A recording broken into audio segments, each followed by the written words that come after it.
Good morning, everyone. Welcome to the Trade Ideas live trading room for Tuesday, March the 23rd.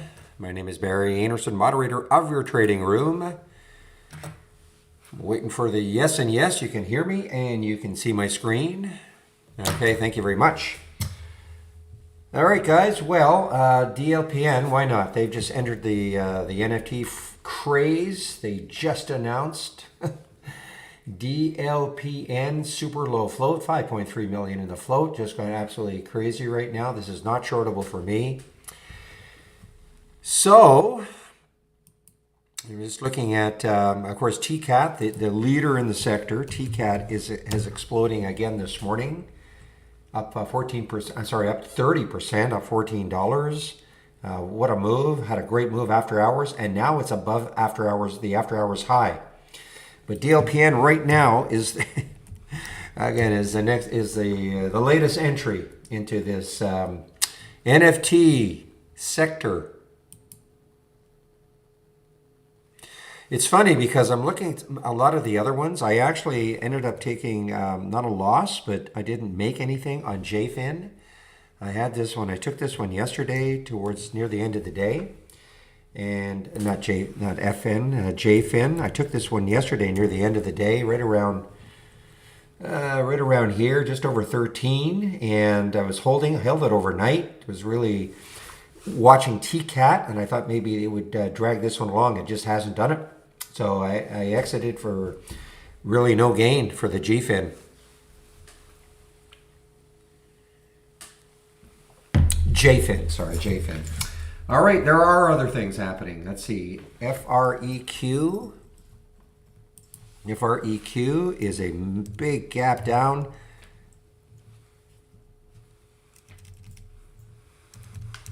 FREQ is a big gap down. Drug failure.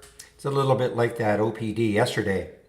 I don't know if this is the only drug they've got or whatever they're trying to do, but whatever they're trying to do, look at this. I mean, 36. Again, no real clue this was going to happen. But look at this, $36 down to $10, just absolutely crushed.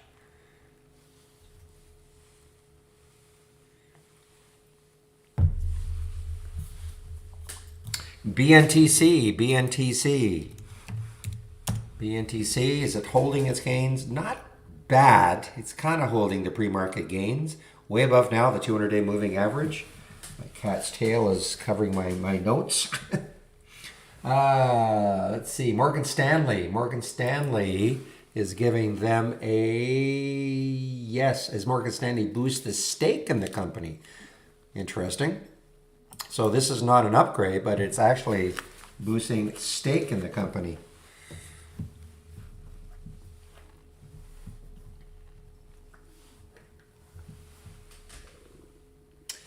PSTV, let's see what this is doing now. PSTV is, well, it's pulled way back. It was up to $5, $3.47 now. PSTV, some kind of a master services agreement. SNMP, let's see if this is holding the gains. SNP, no, another one that's just not holding the gains. You know, I see these and they've popped, but not holding the gains at all. Hoth, H-O-T-H. This is a virus play. H-O-T-H. And let's see. Yeah, I mean, 365 back down to 3.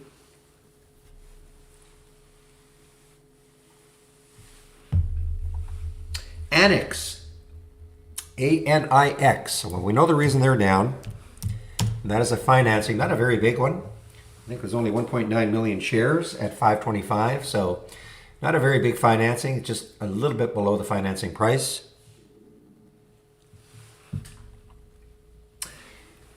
Aluminum plays are going to get hit a little bit today, I think. There's Alcoa, AA, my guess is CENX is going to be the same. Something to do with China may sell some aluminum reserves.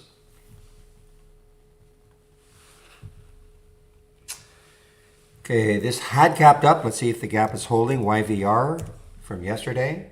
Yeah, actually it is holding. YVR is holding over 5. And it's a low float Canadian stock. LOTZ, this was moving on an analyst upgrade. Let's see if it's holding. LOTZ, LOTZ, holding, kind of holding. Big analyst upgrade today. Barrington points to a compelling valuation. And just as I was opening the room, this DLPN launches non-fungible tokens creation and marketing division, expects first partnership in collectible.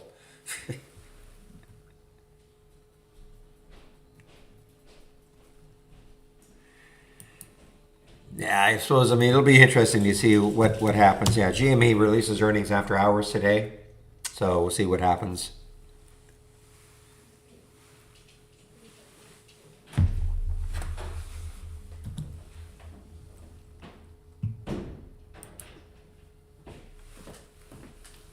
Just one moment, please.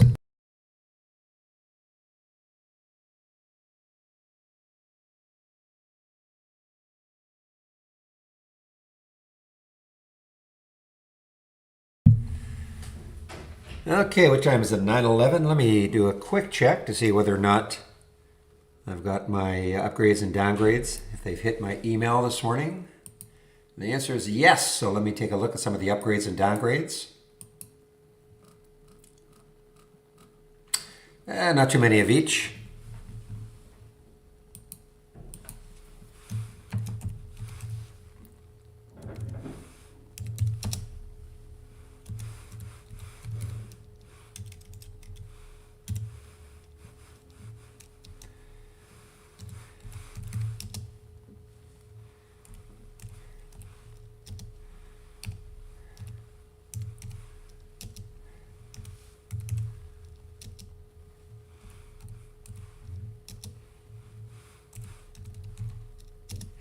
Just a few more upgrades to go. I see Run is running. It has an upgrade this morning from Goldman. Okay, there's an upgrade for Run from a Goldman. I was noticing it was kind of running in the pre-market.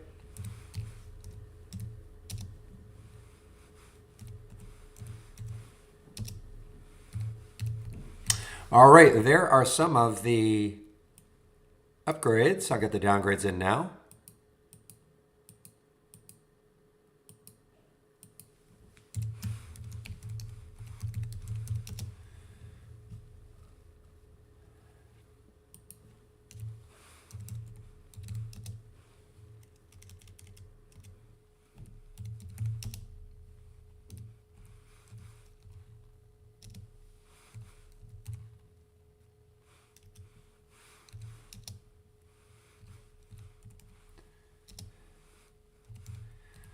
Checking to see if there are any, okay, interesting. SPWR is a downgrade from Goldman. SPWR is a downgrade from Goldman.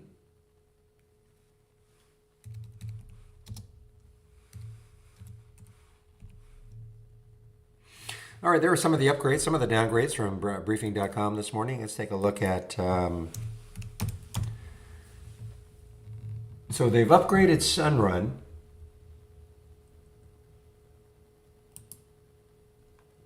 And they've downgraded SPWR. Interesting. Okay. And that is Goldman. Okay, just going to do a quick, I have to add that DLPN. Let me just check this channel bar and see if the change has been made.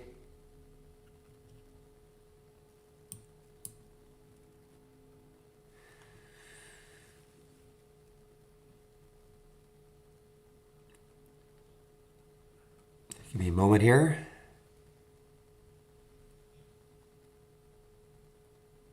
There we go, NFT and crypto.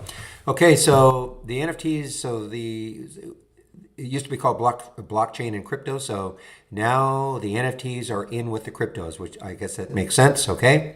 So we do have kind of an NFT channel. In which case, now I'm going to add to the symbol list, DLPN, a new entry today.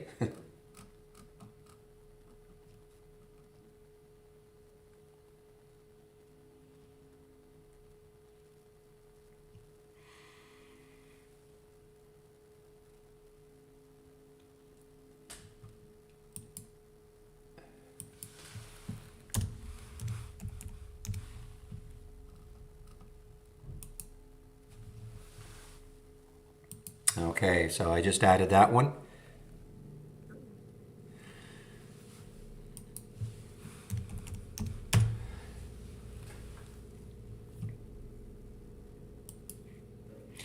I was just saying to one of the other guys, I had to resist rebuying the the JFIN.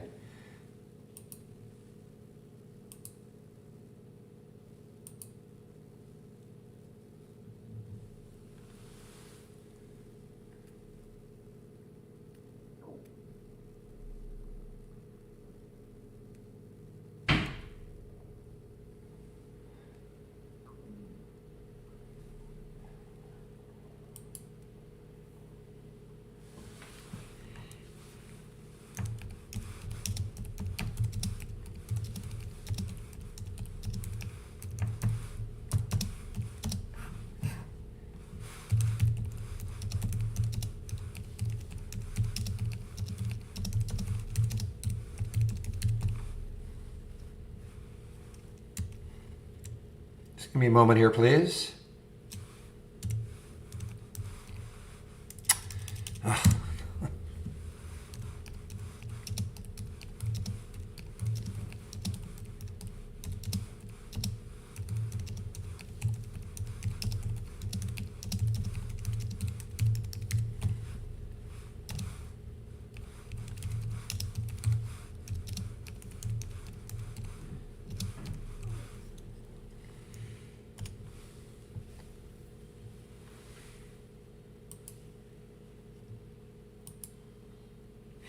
I did see BAHE. I did see it briefly. Let's see if it's doing anything right now. BAHT.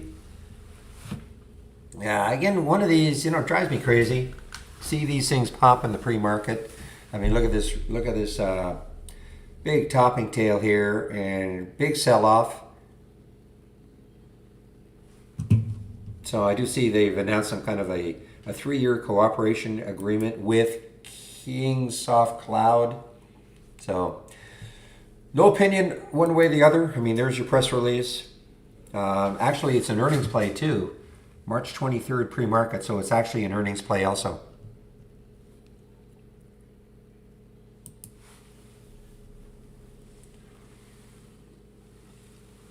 All right, guys, I will be right back. Give me about 1 minute.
All right, let's see now.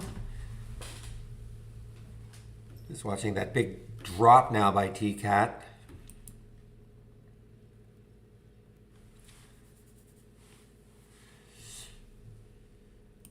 Well, let's see if it's triggering. Yeah, I don't believe it. I don't believe this topping tail.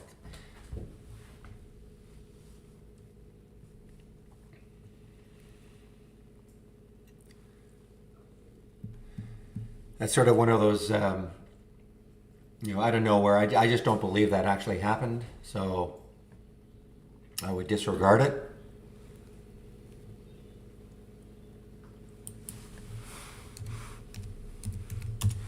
RNVA, yeah. So, Sarko, we don't typically take a look at anything this cheap, so I have no idea.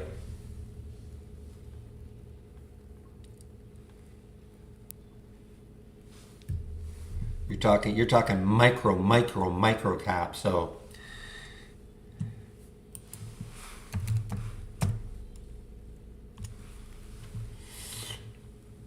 Rail, okay, well, let's see, March 24th pre-market, so they're going to have earnings tomorrow, or did they release today? Sometimes, it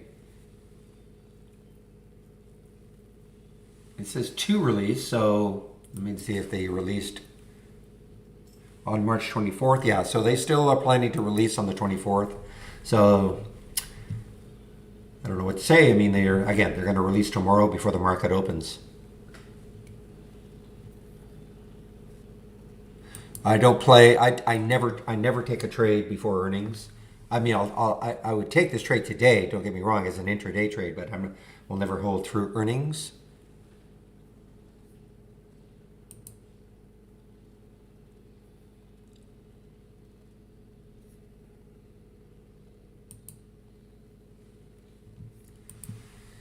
Yeah, AESE actually was moving. This was moving a little bit. I saw the SLGG a little bit this morning also.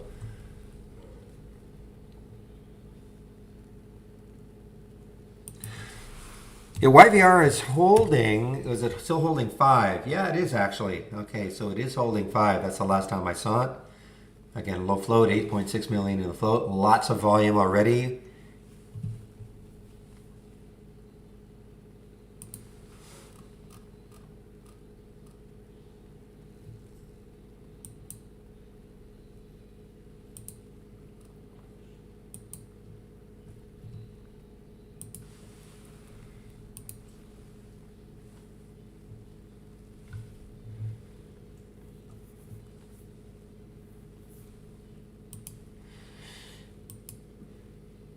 Yeah, I just don't believe this. I do not believe this. I mean, maybe it's maybe the fortune teller's at work here, and maybe it will pop up here. I just don't believe that topping tail for Macy's.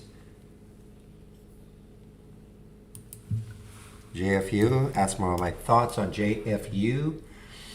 Well, I don't know. I mean, there's no volume, so I really have no thoughts on it. No volume yet, so I don't really know what to expect. It's had a bit of a run, but not a huge run. I mean, that's not that big of a percentage move from $1.60 to 2 over. I mean, compared to some of the other runs that we've seen. So I really don't know what to expect out of these guys. There's no earnings. There's no news that I can see. So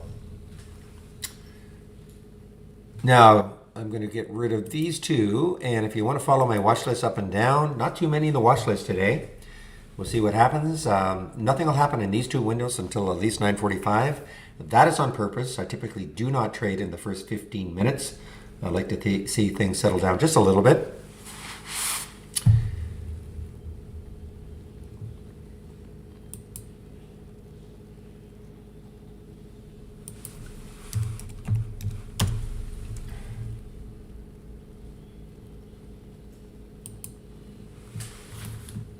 DLPN. See, you got me there, William. It's DLPN.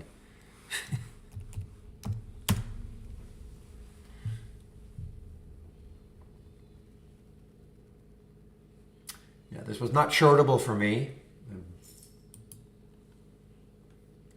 All right, this one rears its ugly head. News, GNUS. I don't know if they had any actual news on it.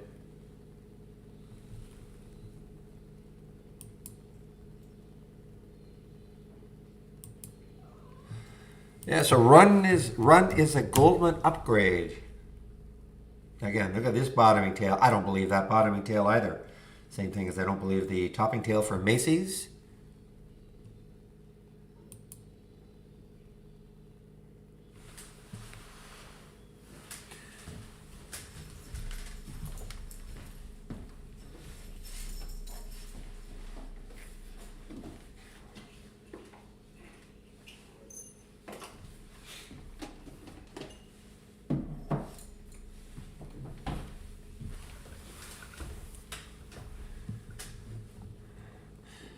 Well, I did see ORMP this morning. I saw that it had a big pullback. Yeah, I mean, it was up to what, 16 something, and it's a massive pullback. I mean, it's still up 20%. Had a big day interesting day yesterday. And it looks like today is going to follow. I mean, look at this huge topping tail. Got up to 12.13, sold back down to 10.40.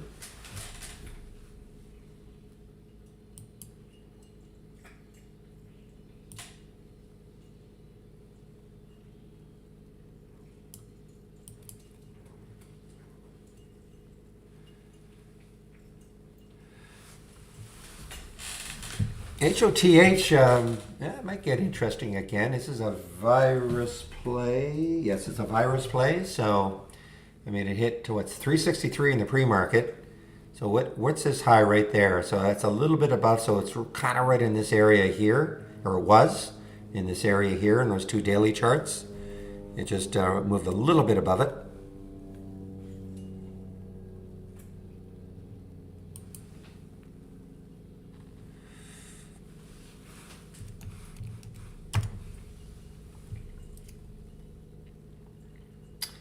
I did see PED in the pre-market.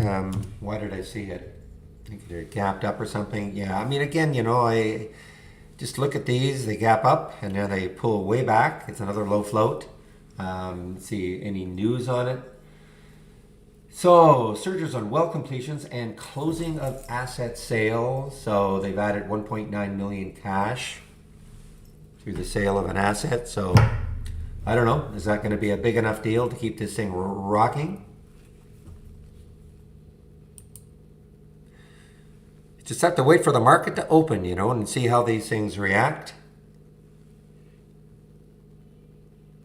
I mean, first of all, it's close to 2. It's close to all of this here. I mean, it may really struggle to get through.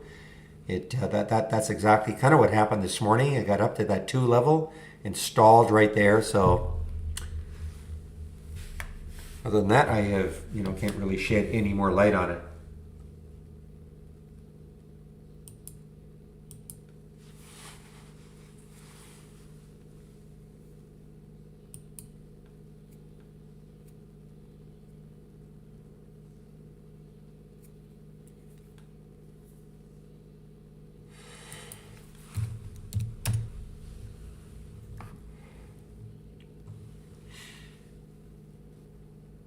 All right, guys, I'm just going to get prepared for this open. We're going to be opening in about a minute, a little over a minute.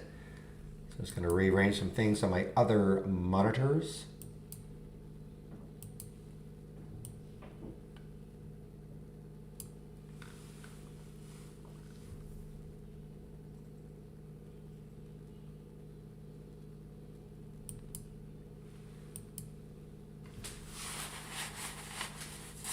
Well, there's no hard and fast rule about it, holding anything overnight, trader newbie. Shorting or holding. I mean, it's, I just never hold through earnings. That's the only thing that's my rule that I never break. But, it's the whole thing. If the stock closes well, and there's no resistance on the daily, weekly, and monthly chart, I mean, you can choose to hold it. Probably, holding bios is a little more risky because you never know what they could come out with in terms of a drug, trial, data, but there's no hard and fast rule. All right, guys, we're going to open in less than 10 seconds. Let's have a great trading day today.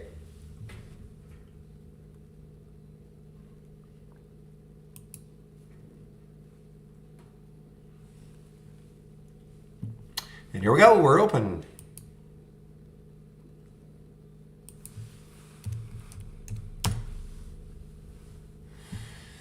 DLPN is not shortable for me, Lily. I don't know. I thought you had IB also. It's not shortable for me.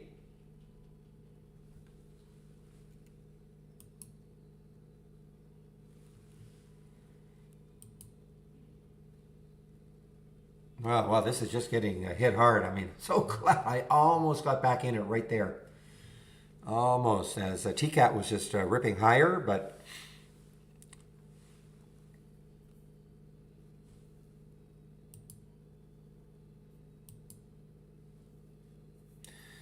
Little bit of a move for this frequency, FREQ. Little bit of a pop here, but this has just been really, I mean, look at this, down 71%.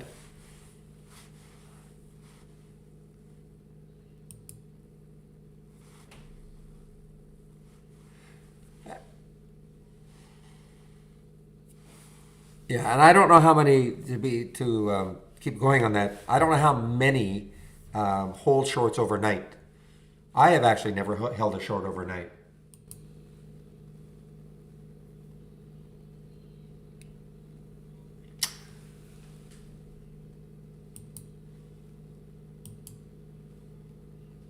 Okay, so this is a gap down and go so far. PBF, gap down and go.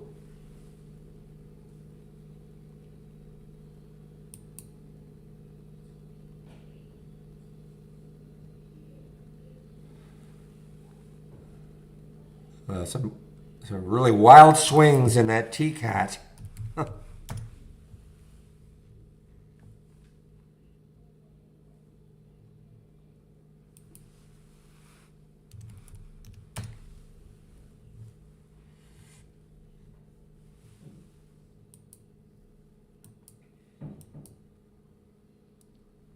Some swings here. So the RMP trying to pop a little bit here. Again, I don't typically trade in the first 15. I try to let things settle down a little bit.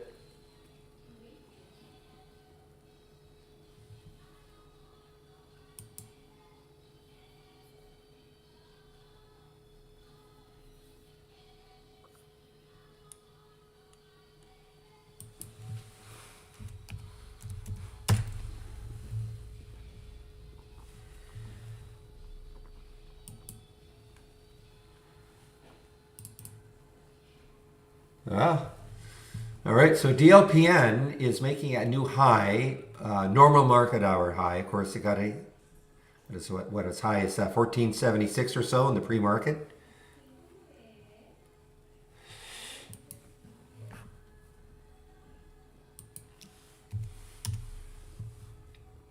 Yeah, so I would discount this topping tail. If you're asking me what my take on Macy's is because of this, I don't know what happened here.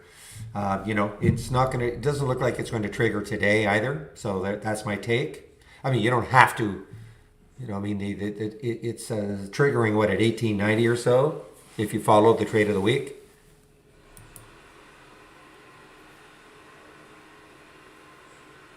But I have no interest in it.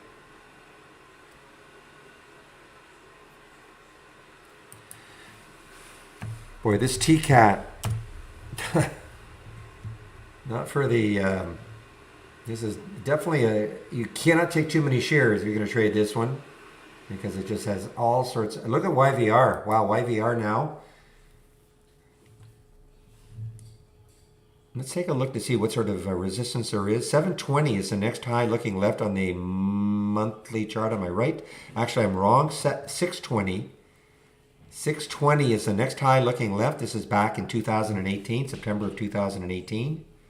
For YVR, what a month it's having. Really, it's a 2 weeks, a 2 week period.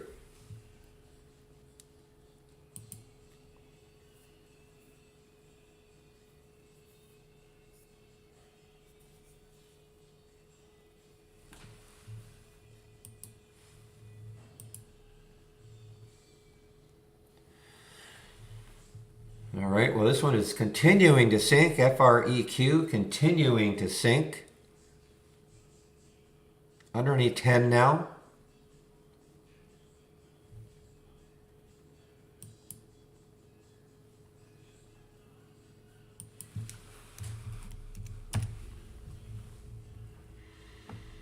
Man, oh man, that TCAT is just, I mean, there's your sector leader. And there's YVR. Yep, he just got halted. Just got halted. Look at TCAT.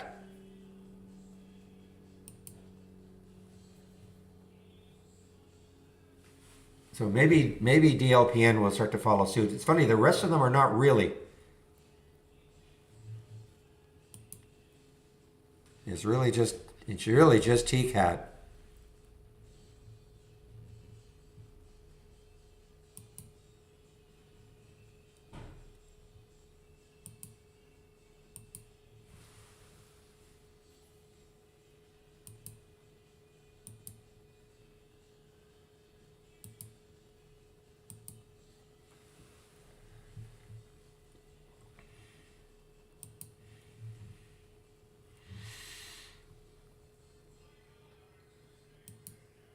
All right. Well, I guess we got to look at this. So the next high looking left was 1245 on the monthly chart. It did move above that, of course, in the pre-market for DLPN.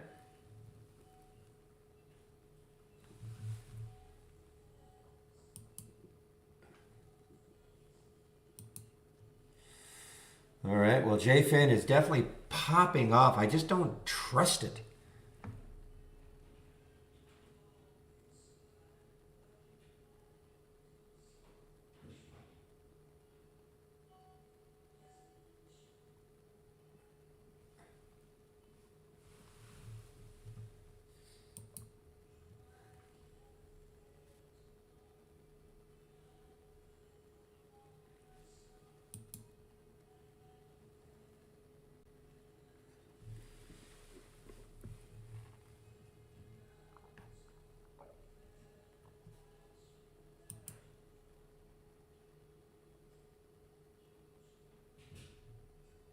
Okay, let me see. Let me just see if I can do one just for fun. I'll take a trade. What's the spread like on that one? Okay, let's see if it.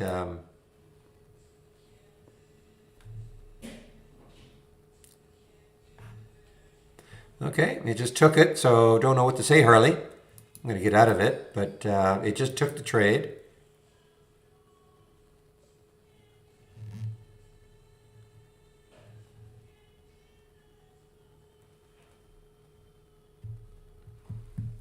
Obviously, make sure you've, the obvious, make sure you've clicked on the sim.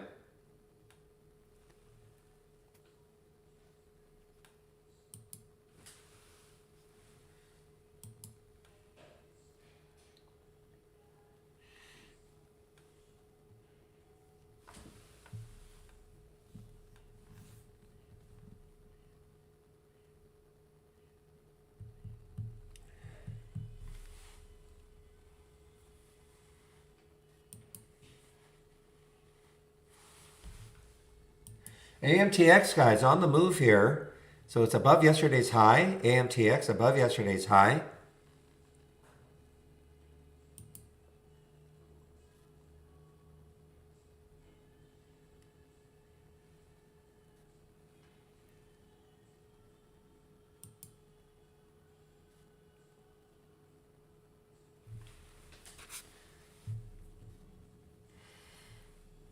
Yeah, so the question about buying power, I mean, do you have a lot of carryover trades?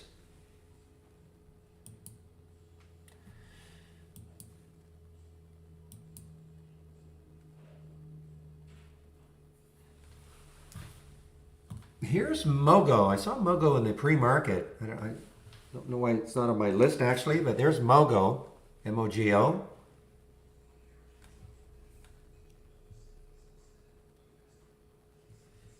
Okay, thanks for that, the Dreamer.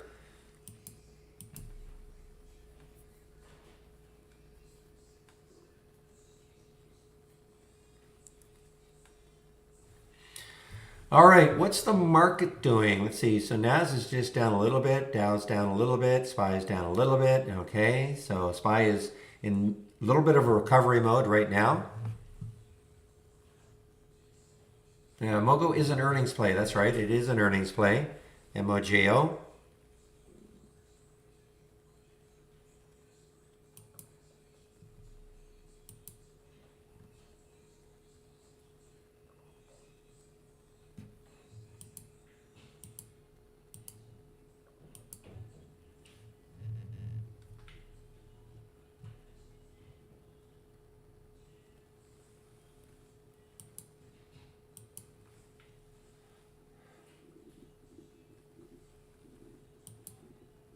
Just be careful with this DLPN, guys. I mean, it's all over the place.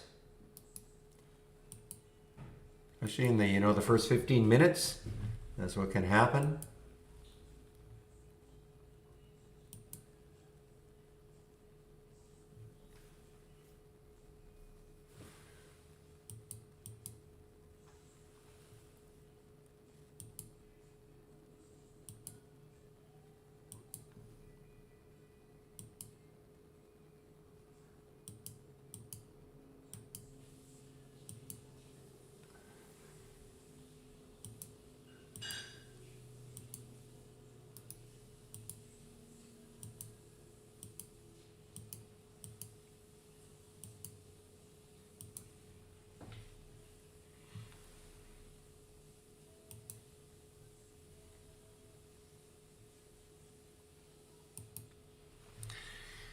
Yeah, that was the one, guys. Now, again, I cannot remember. I know somebody said this was one of the NFT stocks. I just don't see any specific news on that.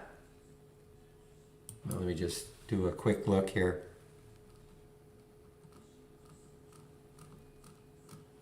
Yeah. Okay, it's all blanked out. Thanks a lot.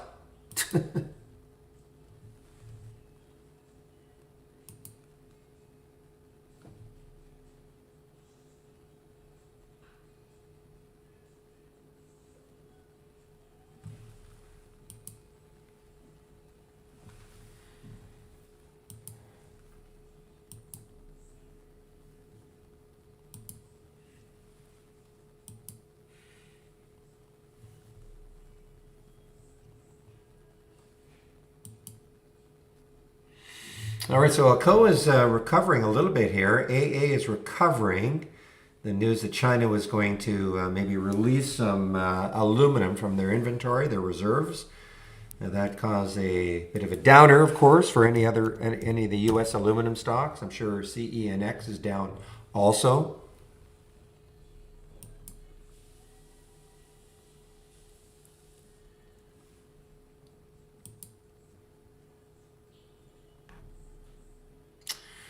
All right, now Root is, this is Real's scan here, getting close to that whole number. And what sort of resistance is there?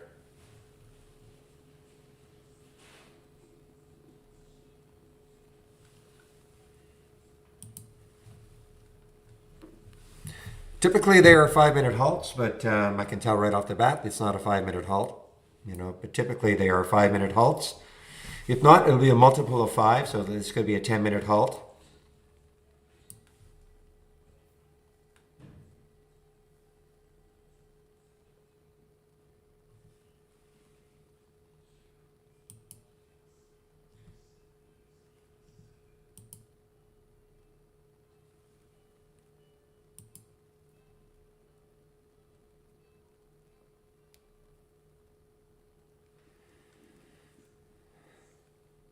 Yeah, so if you're talking about, Ethan, if you're talking about auto trading the AI, we do not recommend it if you're just looking to completely auto trade it.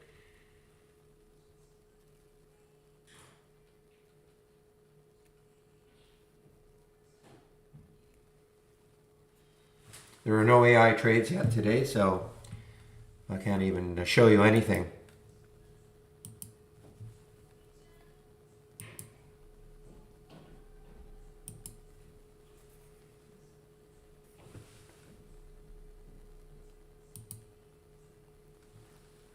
Keeping an eye on this route as a short, guys. The longer it stalls at that 13.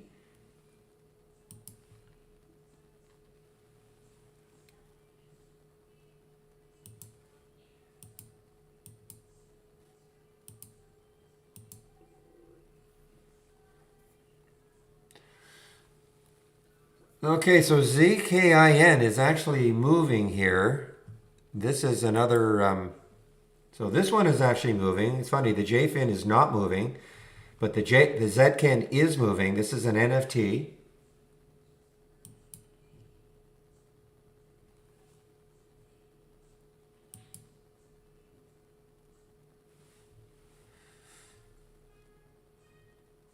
Now you must, I don't know, well, I have no AI alerts at all today.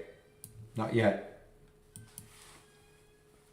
So I'm not sure where you're getting the PMBC. Really? No, at 9:10. Really? Are you talking 9:10 Eastern time? Are you talking 9:10 Eastern time? I'm not getting any. Interesting. I'll just...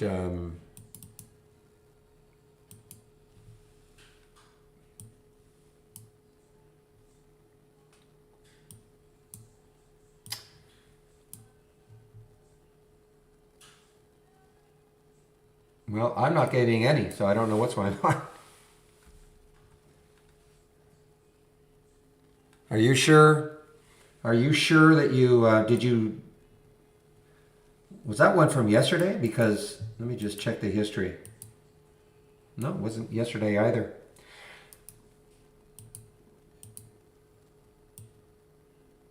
Why don't you reload it? Take that window and reload it. Exit out and reload it, okay?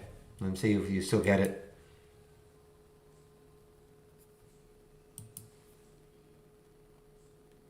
No, the AI does not work like that.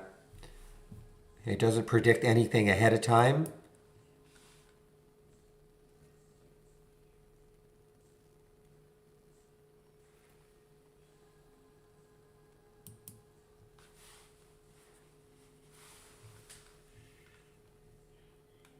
So DLPN just got halted now. All right, man, look at this. I mean, it got all the way down to 10, and it just popped right up, back up to 1245. So it got halted. DLPN got halted. So I don't have any AI alerts, guys. I'm not sure why. I want to check with the other traders, the trade ideas, to see if there are.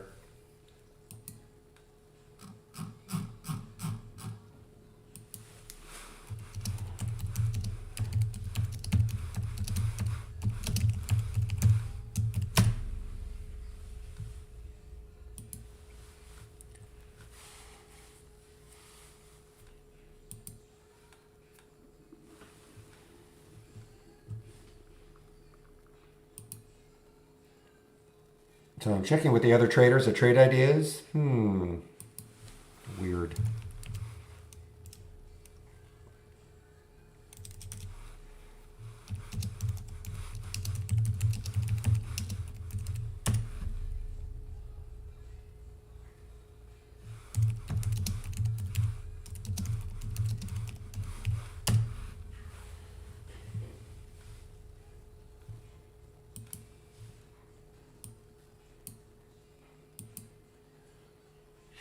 So it just, I'm sorry, it just resumed. So YVR, yeah, okay. You can see it was a 10-minute halt, 9:35:20, 9:45:20. So it was a 10-minute halt. Well, it's a watch list. You can use it like a watch list.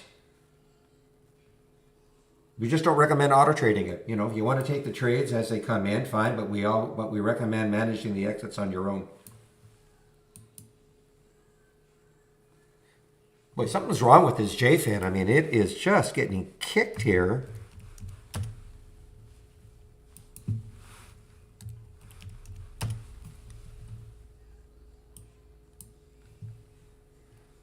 It is not following TCAT at all, and it was doing that yesterday. Kind of interesting. Maybe they're going to do a financing or something.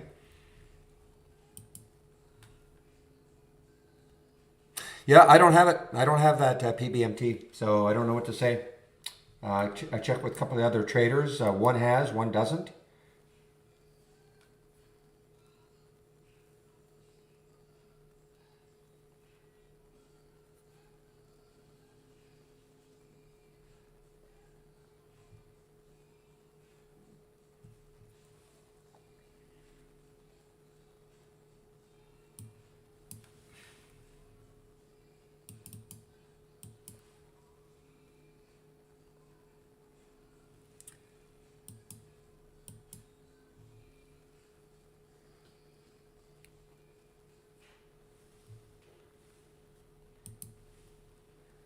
Maybe one more moment. Just going to reset my connection and then load it again and see if it shows up.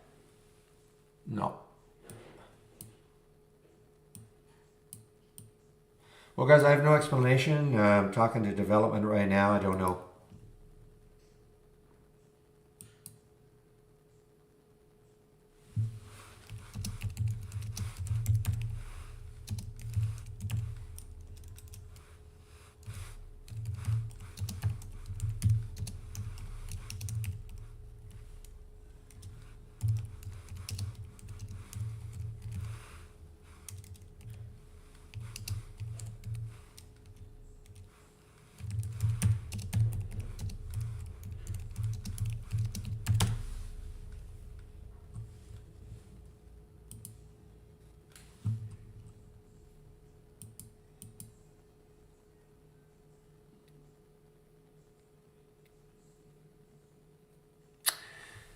Yeah, I don't know. I don't know what to say. I mean, I've got a I'm on the same version I had yesterday, so I don't really know what to say. I've reached out to development. Some at Trade Ideas have it, some don't. Look at BBIG. I saw this one in the pre-market and thought, well, look at it now. BBIG, Vinco Ventures.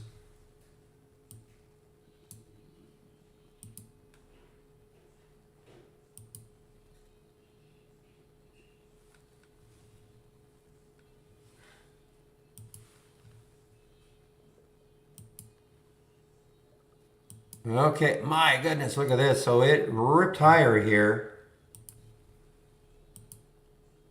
But it is still very, very, it's all over the place, guys. Got to really be careful with the DLPN. Came out of its halt. No, guys, I think it's a server thing. I do think it's a server issue.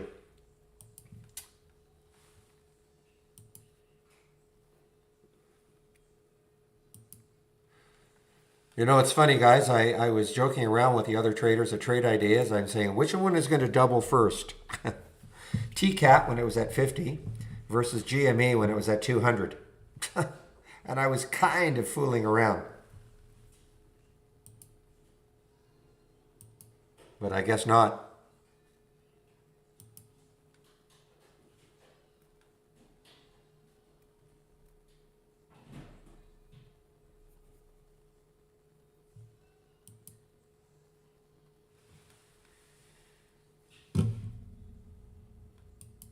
Okay, well, some of you guys are getting this PMBC as a as an AI alert. I don't have it. I see that it's trying to come back a little bit here.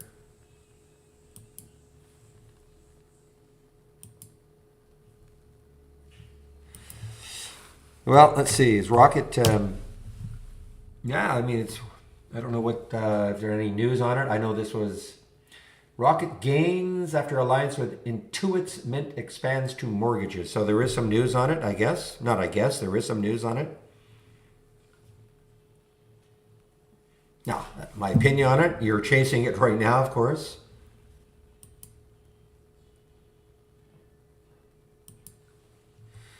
Looking left, what do we see? Looking left, the next high looking left is 24.60. So it's almost right there. After that, 25.13. So...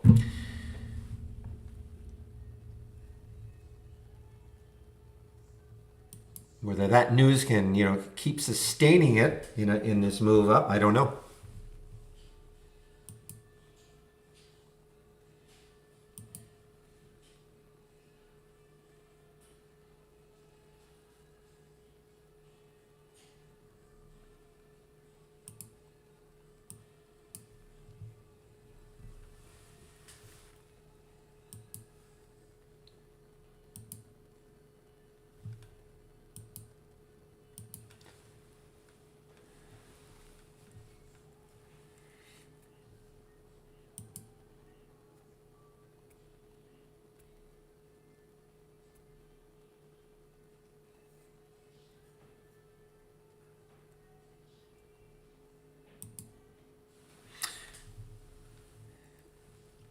Okay, so what happened here? 1288. Let's see if we can take out these two highs right there, 1339. I mean, obviously this could run on that news. I mean, it's already run 136%. 675 on the alert, got up to 723. You know what? I'm crazy. I forgot we had an alert with the option play. And it got halted. And that's really bad on my part. So we had the alert right there at 4:15. It's at 4:31 right now and halted. And let's see, I'm looking at the bid and ask right now. It looks, if this holds, it's going to open in the 460 range. So I missed this. I'm monkeying around with the AI stuff, and I completely missed that one.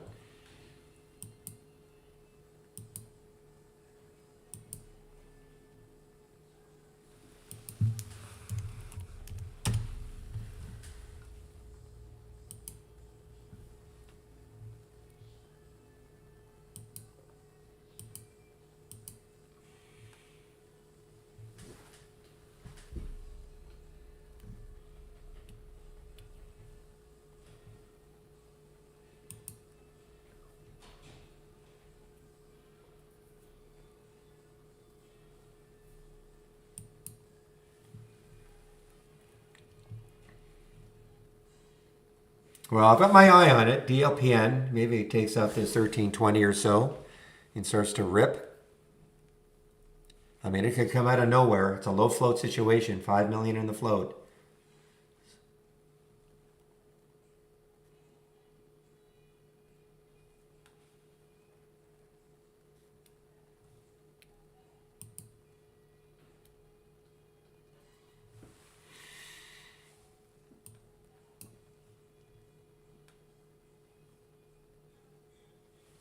I mean, we got to watch it, guys. I'm not, this is not a recommendation, okay, to take this DLPN. You're going to do it. I wouldn't take too many, but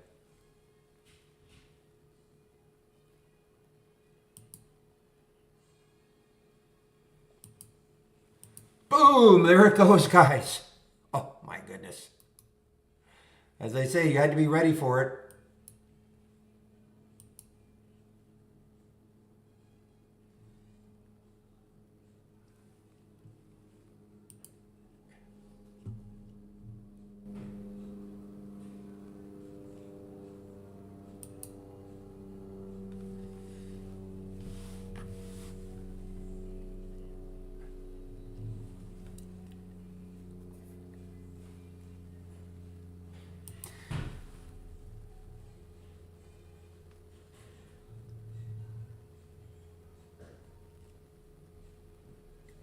Boy, if it takes out that high right there, I've already taken some out, guys. I mean, I don't know what this is doing, but I had my price alert right just over 13. Was able to scoop some.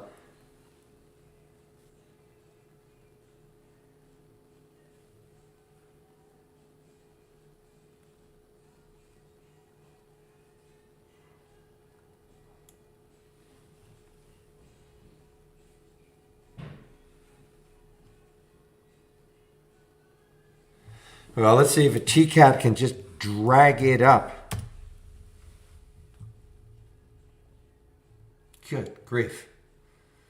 This is really hard to believe, isn't it? This was a $2 stock. We're in a $2 stock. What, 1, 2, 3, 4, 5, 6, 7, 8 days ago?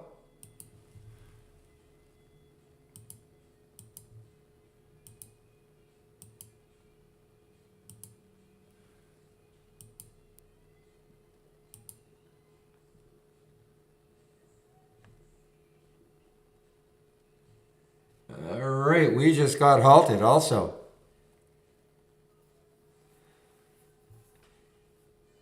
I don't have any AI alerts. Some are saying that something is showing up. It might be here. Let me take a look at the channel bar. I have no AI alerts. But I do see here that there's something in Neo, I guess. Yeah, it looks like there's one here in Neo. So I don't know. I don't know what's going on. It might be a server issue for me.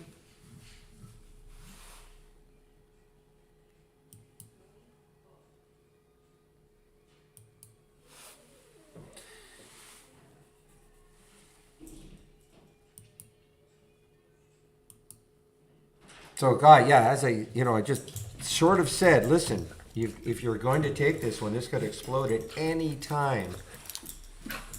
And that is, of course, the DLPN. My key was right in this area here, just over 13. I was able to take some. And I've traded some out, and now we're in a halt. But where it goes from here, don't know.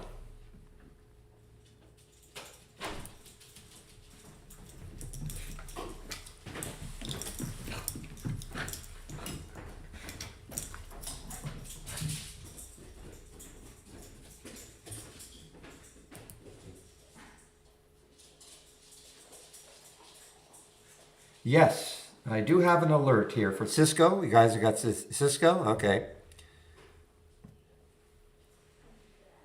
So, somebody said how to use it. Well, you have an alert here. You have an entry price. You don't have to follow it exactly. You can wait to see how it trades a bit if you want. There's a stop price. Up to you how to trade it.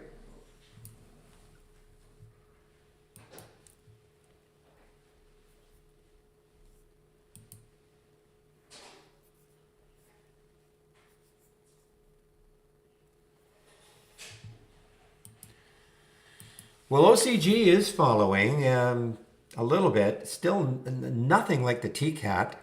And of course, nothing like the DLPN now.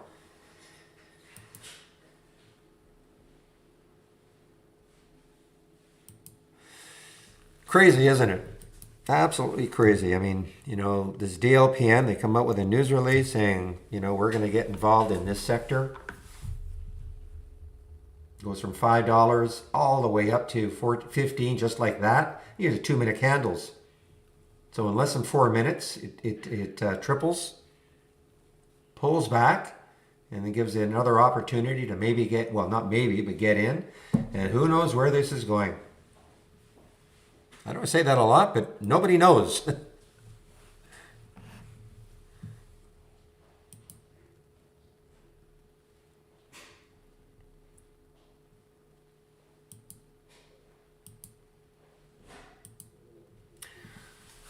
So far, let's take a look at my watch list. And the big, did it resumed?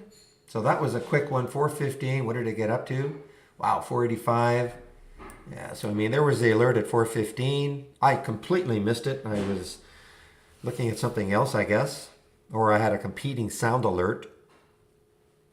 But it got up to 485 before it fell back.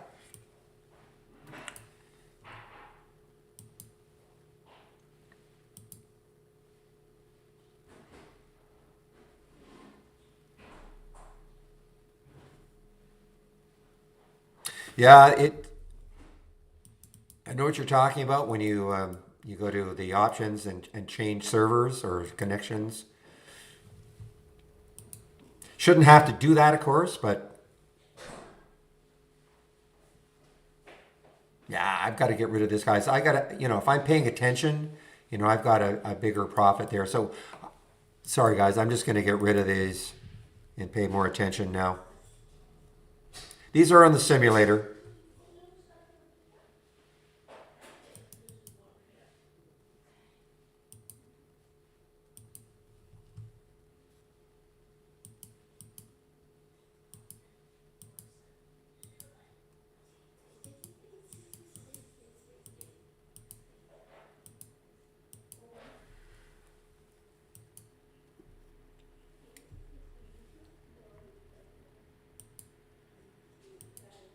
Oh my goodness, there it goes, DLPN.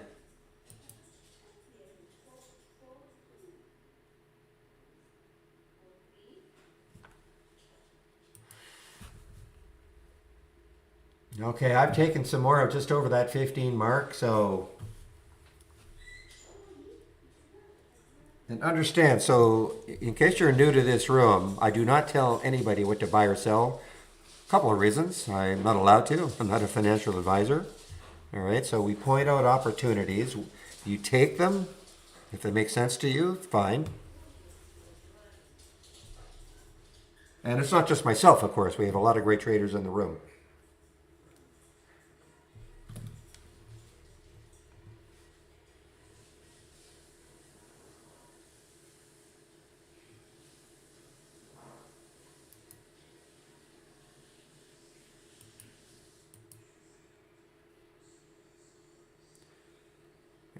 But the average, just have a little piece left just in case it does something really insane. And that's for the DLPN.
VHDs, all right.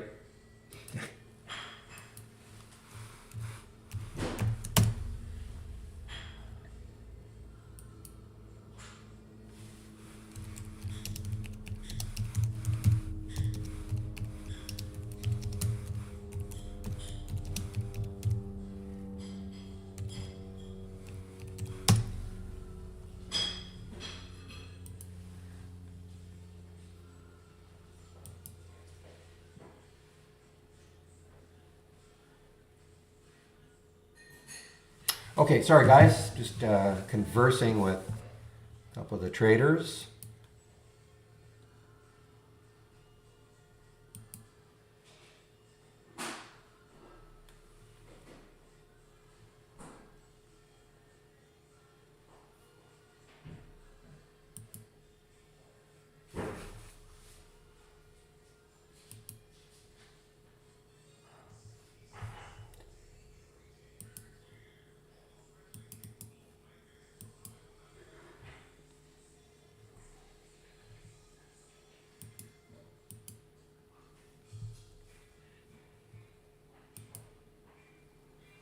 Boy, that was just fast and furious, the BBIG.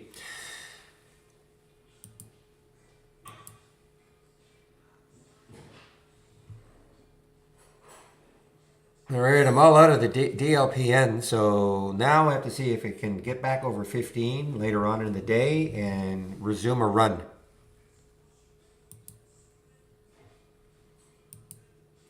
I got rid of most of it just underneath that 15 mark.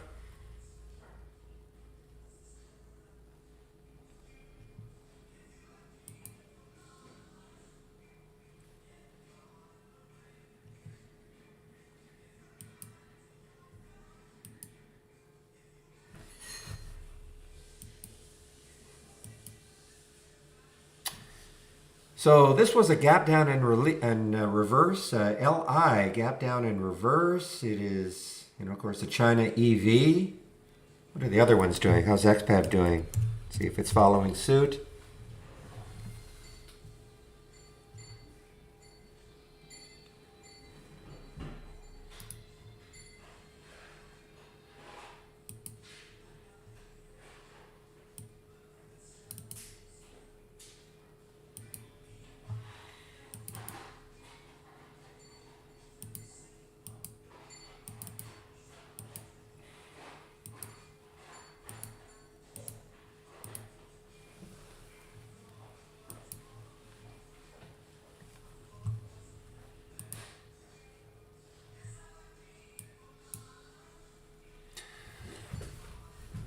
Well, it's still the trade of the week, Chris. Yep, it's still the trade of the week, but it has not triggered. M has not triggered. It's always, there's only one trade of the week. So M is still the trade of the week.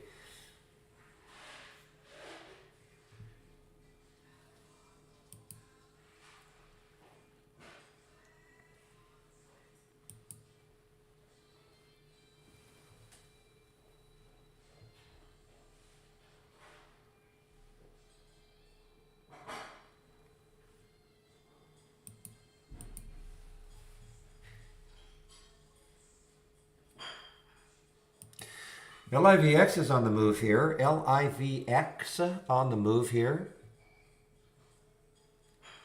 What's the market doing? So Dow is still down a little bit. Tech is up just a little bit. SPY is up just a little bit, but on the way up here.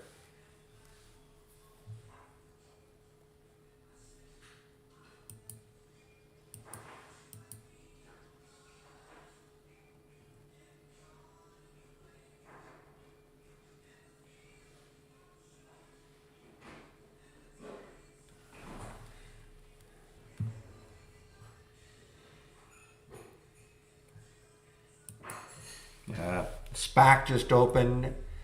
GLHAU.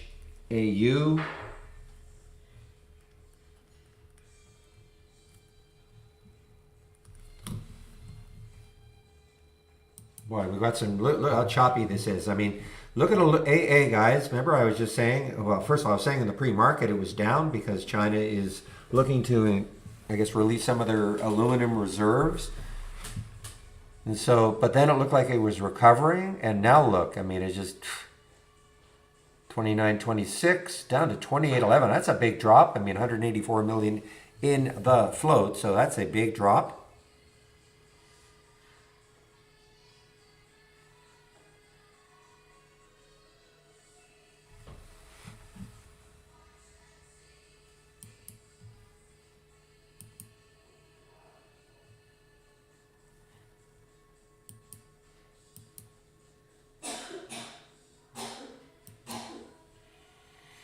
Yeah, it's just out of the price range I like to trade with the AI, but let's see, looking left, 50.28.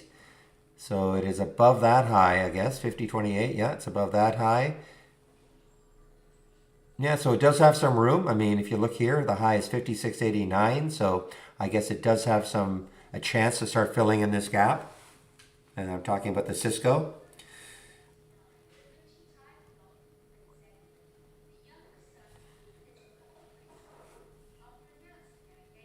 Meanwhile, Soli's been on fire this morning. I don't know if these are any specific reason for it. SOLY is on fire.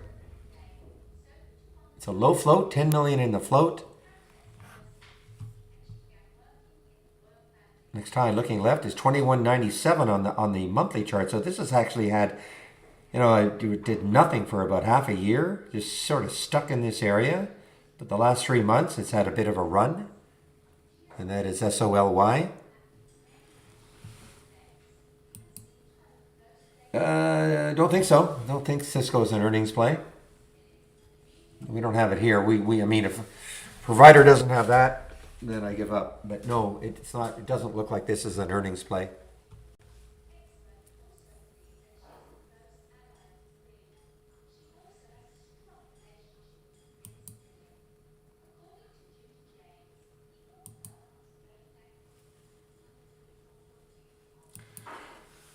Well, I mean, it's something that it's a price range I like, but it's just kind of chopping around right now. If you look left, the next high is 1703.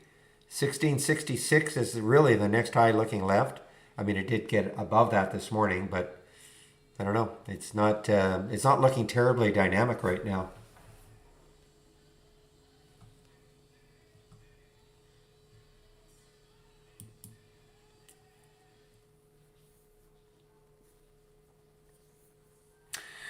Well, I did definitely escape that dolphin, the DLPN, but I'm going to keep an eye on it. I will be sticking an alert at right around 15:20 or so, see if it takes it out later on.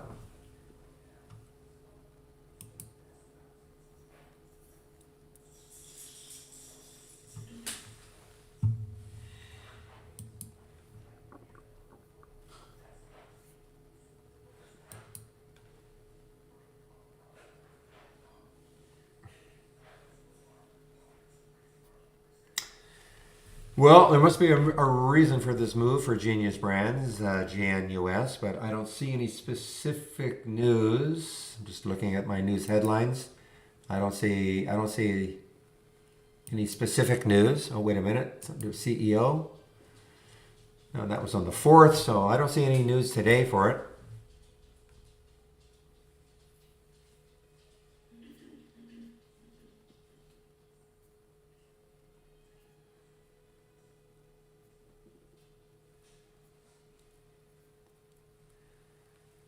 So I don't understand your question, David, exactly. How do you draw multiple time resistance without ending with 1,000+ lines? I don't quite understand. Are you talking about, putting like a horizontal line? Like putting a horizontal line on a chart?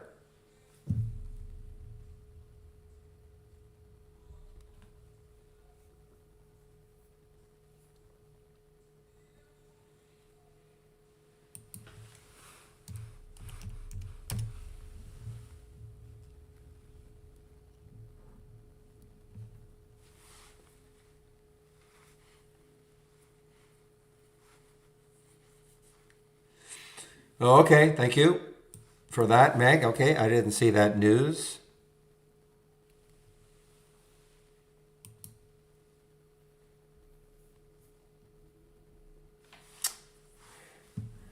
All right, so this was from my watch list, BBGI.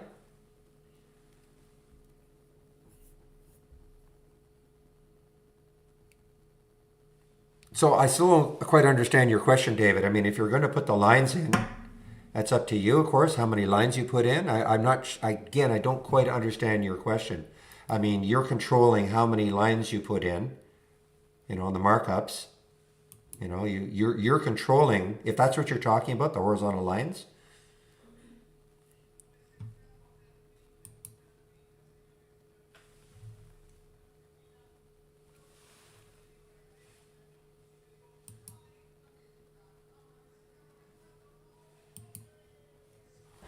Let's see, BBGI, so looking left. So this has got some room on the monthly chart, 515, interesting.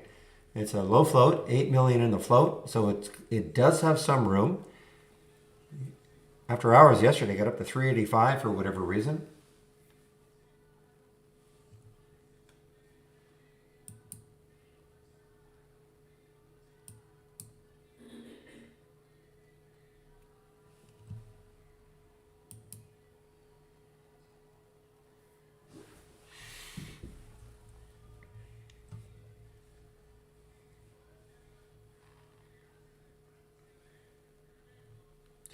Well, David, how when you say you see a lot of support and resistance, so you're drawing them everywhere, you can't tell which ones are important. So I'm trying to understand what the real question is. If you're drawing them, then they must be important to you. Don't draw so many? I mean, I don't know how to answer your question. I really don't. Like you're saying, you draw them everywhere, then don't draw them everywhere. Only you can determine. I mean, there's no such. Your idea of support and resistance may be completely different from my idea. That's why, I mean, some people look at a chart and say, okay, that's where I think support is or resistance is. Another person can look at a chart and says, well, no, I think it's here. I mean, it can be very subjective.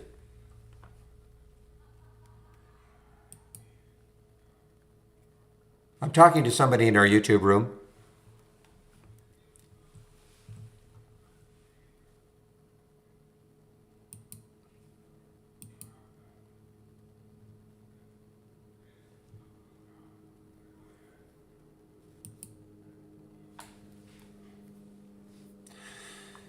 All right, well, DLPN not dead yet. But again, guys, just be careful. It's obviously very, very whippy with that float, 5.3 million in the float. This is a type of action you can get.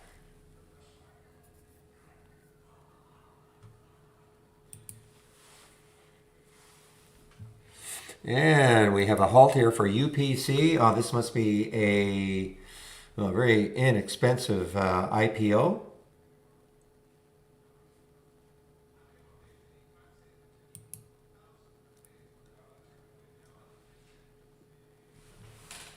Let me just do a check. Excuse me, I'm just going to check of my IPO calendar. That's a very cheap one if it is an IPO. And the answer is UPC. Yeah, it is an IPO. $5, 5 million shares, $5. So it's a little bit above the IPO price. I wonder if this is a China. Yeah, it's a China IPO. You can usually tell when they're that cheap.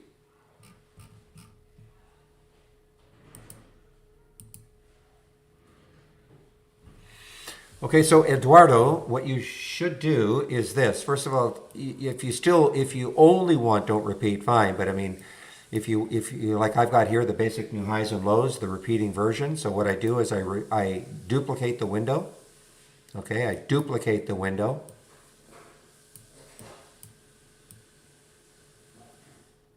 Because I do want the repeating version beside the don't repeat.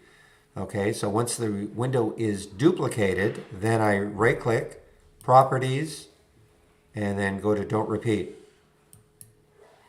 And then check the don't repeat, and these are the time frames, 1, 5, 15, 30, hour, or for the day. Okay, so for the day, say okay, so now this will look like this one. Okay? So again, just right click, properties, select the don't repeat, and then you can pick the time frame you want.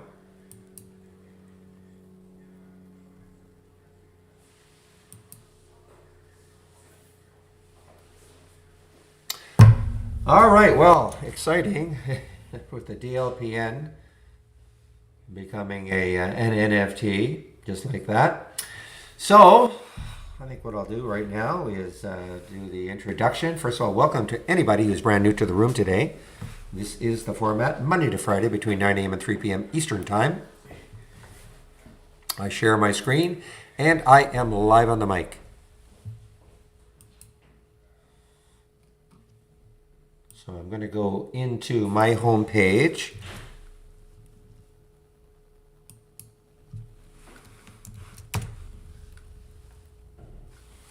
I have no idea. Partials. I have no idea. I'm in Canada, so I've never had that issue. Somebody else who has it, under $25,000, may be able to answer that question. I have no idea. It seems to me that it shouldn't be that a partial, as long as you keep the order in. But I can't really answer that question. Okay, there you go. So PJ is answering your question. All right, so from the trading room, just locate my homepage, Barry's homepage, right there. Click on that tab, and then click on my link.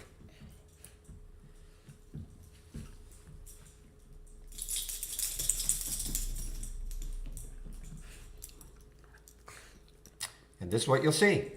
So there is a promo code, Barry4Alpha, for 15% off, the first month only or the entire year. So you click on Get Trade Ideas, and we have 4 plans.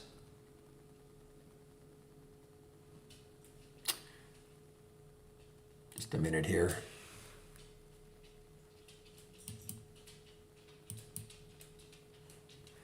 Oh man, guys, I'm not in it. Look at this, 1520. It just as I'm doing all this, wow. What did I get down to? Got down to 13, right back up to 15 for the DLPN.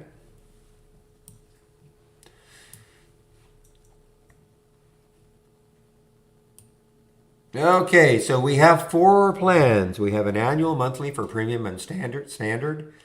Okay, and the premium is $22.68 a year minus the 15%. Standard is $10.68 a year minus the 15%.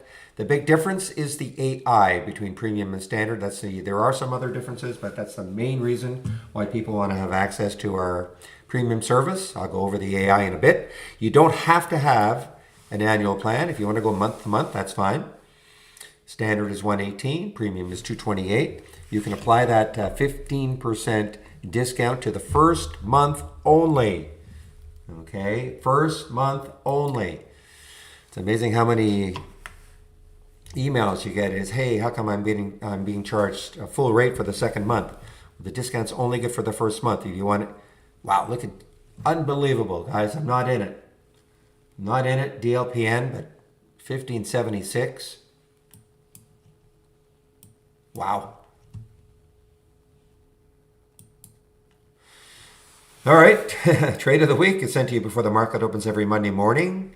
This week's trade of the week has not triggered. It's Macy's. It has not hit the trigger price. I do a recap video. These are just really short ones now. All my scans are right here. This is the section for my scans. Okay, and if you, we have to have this disclaimer now. There we go, right at the top here. So right at the top here is my layout. So this is the layout, the monitor that I'm sharing for everybody. That is this layout right here if you want it. Remember, it is a layout, so you can only have one layout loaded at a time. Make sure you do save your layout to the cloud first, otherwise your layout will disappear. Well, it'll be replaced, but it won't disappear. I'm also sharing individual scans. In case you don't want my entire layout, you can kind of pick and choose what you might like to see. The moving higher with unusually strong options. Not giving too many alerts. but this was a great one. Unfortunately, I missed it. 415, got up to 480 before it pulled back. So again, you can, all the scans that I'm sharing, these are the four that I look at in the pre-market, the gap up and down shared, pre-market, actives up and down. These are the four that I look at in the pre-market when I'm doing my pre-market work. Big education link right here, including the 20 lessons in 20 days. And if you're new to trade ideas, I always like to pop this one in on its own.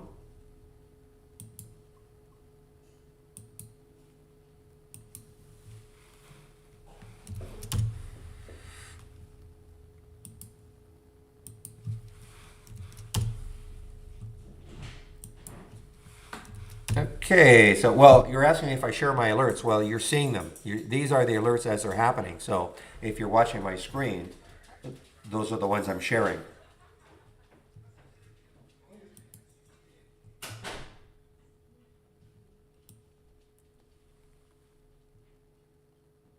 Okay, so I just want to click on that 20 short lessons, because if you're brand new to trade ideas, first thing you should do before you do anything else is take a look at this.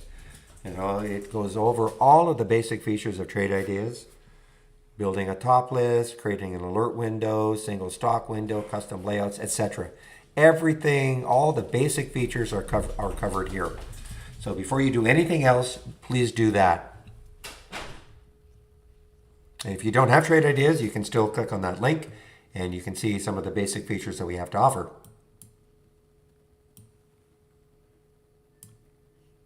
Oops. Give me a moment here as I resize the window, my other room, and my other monitor. Okay, so again, if you're new to the room, just a brief explanation about what Trade Ideas is. We're a scanner. That's what we do. We scan the market. Doesn't matter who your broker is, what your broker is, you can use Trade Ideas. It's a question we get all the time. Can I use you if I have this? Or can I use you? I live in some country, it's not the United States or Canada. You can use Trade Ideas all over the world.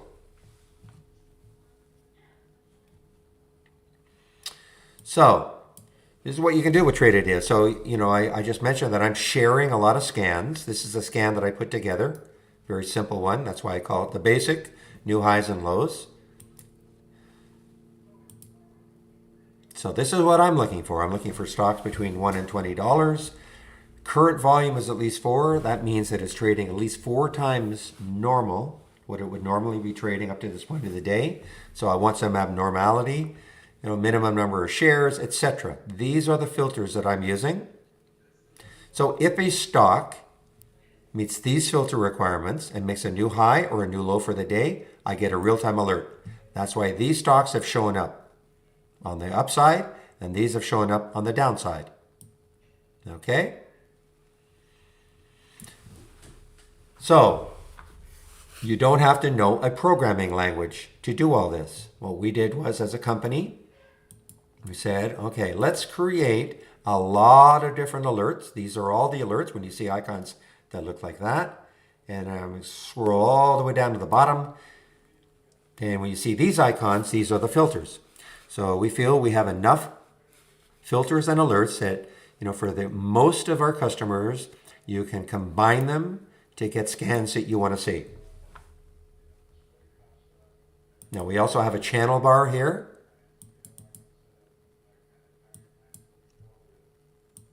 Okay, and all these channels, these are all layouts and they're all themed. You know, this is the NFT, we just renamed it, the NFT and crypto channel, electric vehicle related, etc. Stocks that are surging, momentum. These are all channels, they're all themed, and if you click on one, you'll have a layout there that we created. So, you know, when you're first starting out, you don't even have to know, you know, first of all, watch those 20 lessons, but you can also take a look at our channels. You can have all the scans that I'm sharing. You know, that'll get you started.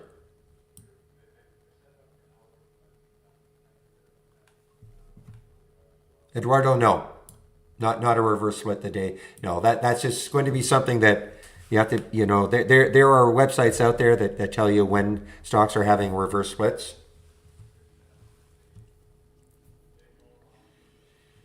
So that's the basis of trade ideas, okay? We are a scanner first and foremost. Now, we do have something that we call the AI, and I'm going to explain what the AI is all about. We have what we call about 70 baseline strategies. Once the market closes today, the AI will get to work on optimization routine to optimize those baseline strategies. That's what happened last night. And these are the strategies out of those 70 that made the cut. Now, personally, I don't think you should worry about what the names of the strategies are or from, whether it's Holly Grail or Holly Neal. To really simplify things, this is what I would do. Because really, all you should not worry about, but care about, is show me the alerts that are going to come from these strategies. So to do that, you click on New from our toolbar, click on New, and then AI/Holly Strategy Trades window. When you do that, you'll see these are the strategies or the alerts so far that we've had. Nothing happens. Now, I know there's been a bit of a glitch. Some of you have another one, but, I'm just going to put that aside. You'll not get an alert until at least 9:35. You're not going to get any alerts pre-market or after hours. And in essence, you just wait for the alerts to happen. You'll have an entry. You don't have to take it right then and there. You'll have a stop. And how you manage these trades will be up to you. And what I would do is I would take this window and I would incorporate it as part of your layout. So you don't have to load it every day. Okay, and I use it like a watch list. I have a certain price range that I happen to like. So that's kind of what I key on. But you'll use you can use it in all sorts of different ways.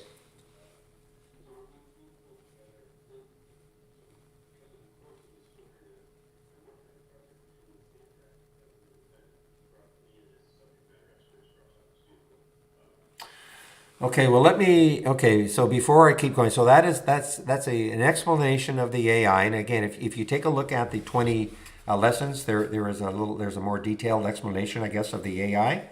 Holly, okay? I think it's lessons 16 and 17, I believe.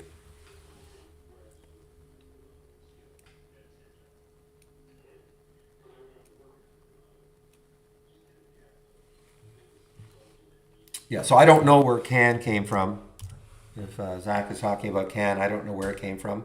One of the reasons is it won't show up in the basic new highs and lows because the relative volume is too low, as an example.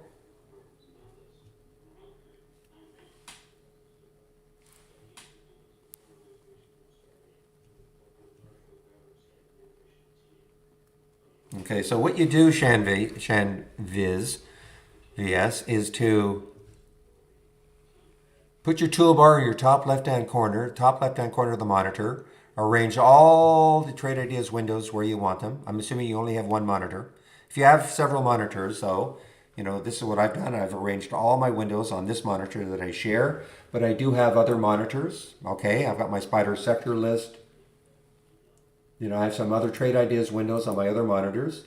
So I rearrange, I put them exactly where I want them. Once I've done that, I click on Tools, Options, and Layouts. Okay, and you see where it says Open Relative to Main Window, check that. And then save it. And when you exit Trade Ideas, it's, save your work also. And once you do that, save your work, and then when you reload Trade Ideas, all your Trade Ideas windows will be where you want them to be. Okay?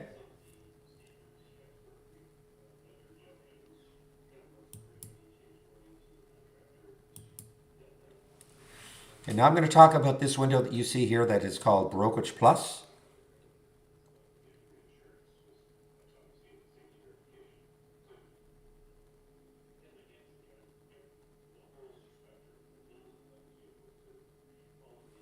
Well, Eduardo, you can take a look at some of the scans that I prepared. Like bottoming and topping.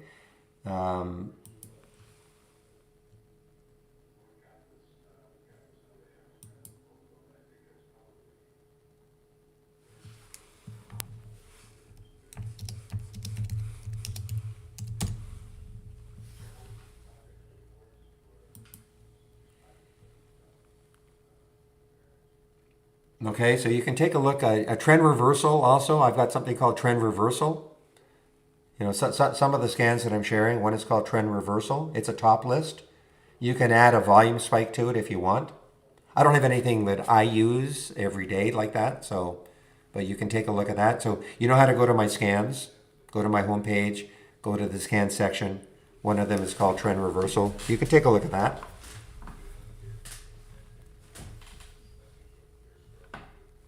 Whoa, yeah, the SPY just got hit hard here.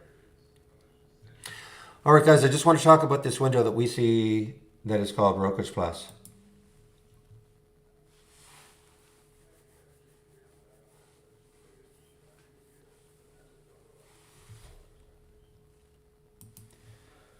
Before I do that, I just want to pop this video in called B Plus Connections.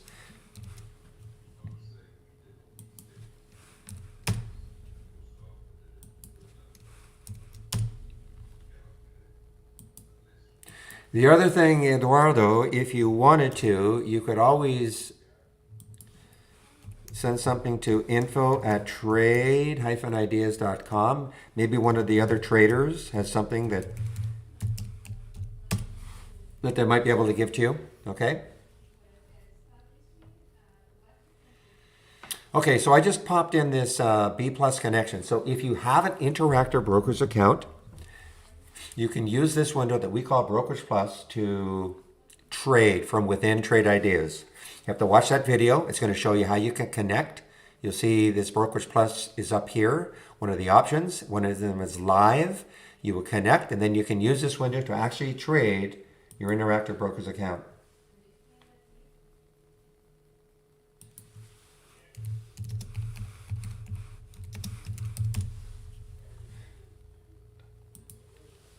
So why would you want to be able to do that? Well, let's take a look.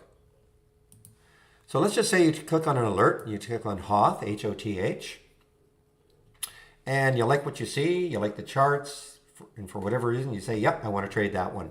So you can go back to Hoth, right click, hover over that trade, and you notice I've got these buying and shorting selections. How did I get these? Well, if you watch the video, you can of course create your own. So this is what we call one-click trading. So you just pick how you want to trade it, and you click on it, and that's it. You're now trading.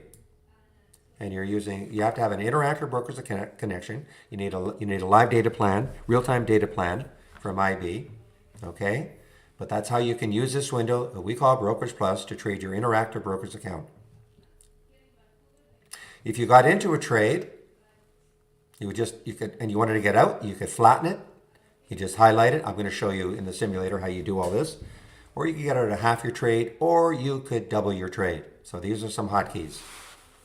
Okay?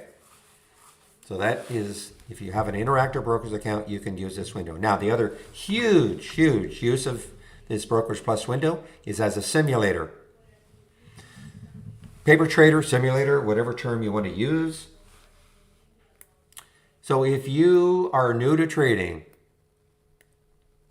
Interactive Brokers, absolutely, all over the world. Well, I know it's in many countries around the world.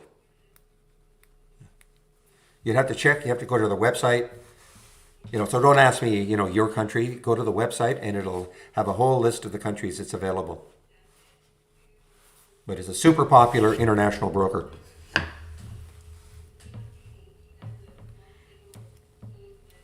So, if you're new to trading, before you commit money to the market, practice trading, okay?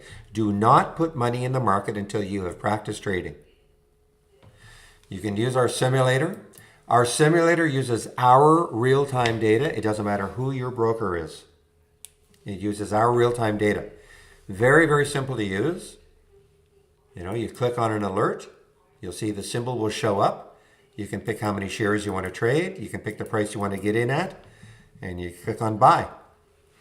Okay, now I like to always demonstrate this by showing you how you can take a trade of what we call a pullback. You wanted to take a trade, but you don't want to take it at, maybe it's right near the high of the day, but if it pulled back to a certain level, you'd like to take the trade. So let me just see if I can find something that makes a little bit of sense. Let's just say you wanted to take this trade, okay? The quadruple S, kind of interesting. But you wanted to take this trade if it pulled back to 1509 right there. So again, I'm not saying this is what you would do. I'm just trying to demonstrate how you can do it. So let's just take 300 shares. I'm going to put 15.09 in both of these boxes.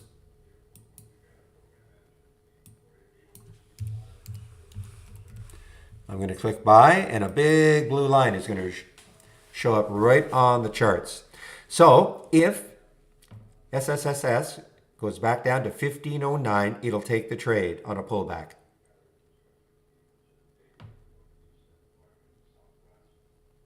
No idea, Chris. I think that's going to be way down the road. Okay, lots of issues with TDA and all. E-Trade will be.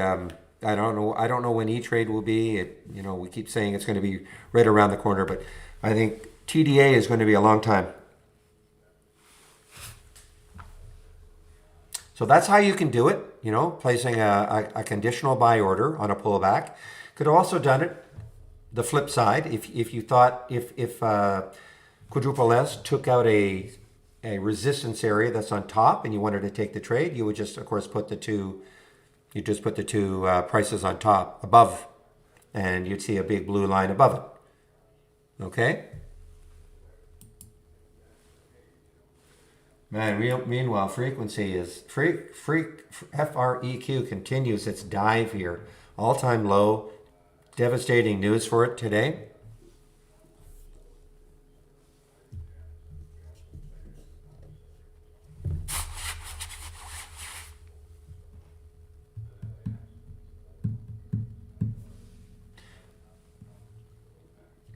Okay, now let's take a trade, though. Let's take a trade right now. Just to show you how you can do it. And then the importance of using a stop and the importance of money management. One of the things when you start out trading, you have to be very aware. You don't want to blow up your account. You hear that expression a lot. I blew up my account. Well, that's why you practice first, okay? Now, I will say this. Here's the truth, guys. If you can't make money paper trading, just forget about it then. Because once you, and even if you make money paper trading, it's no guarantee, of course, you're going to make money once you commit money to the market. Once you commit money to the market, it's a whole new ball game. Emotions really take over. But but if you cannot do it paper trading, you might have to find another line of work. Just sorry to be brutal like that, but that's the reality.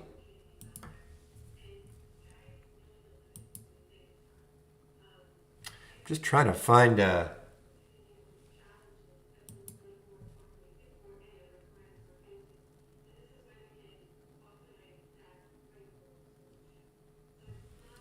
just say you wanted to. I'm just trying to find an example of one to take. Meanwhile, look at frequency just getting crushed. I wonder how easy it would have been to get the shorts. There are shorts available for me, but with this uptick rule,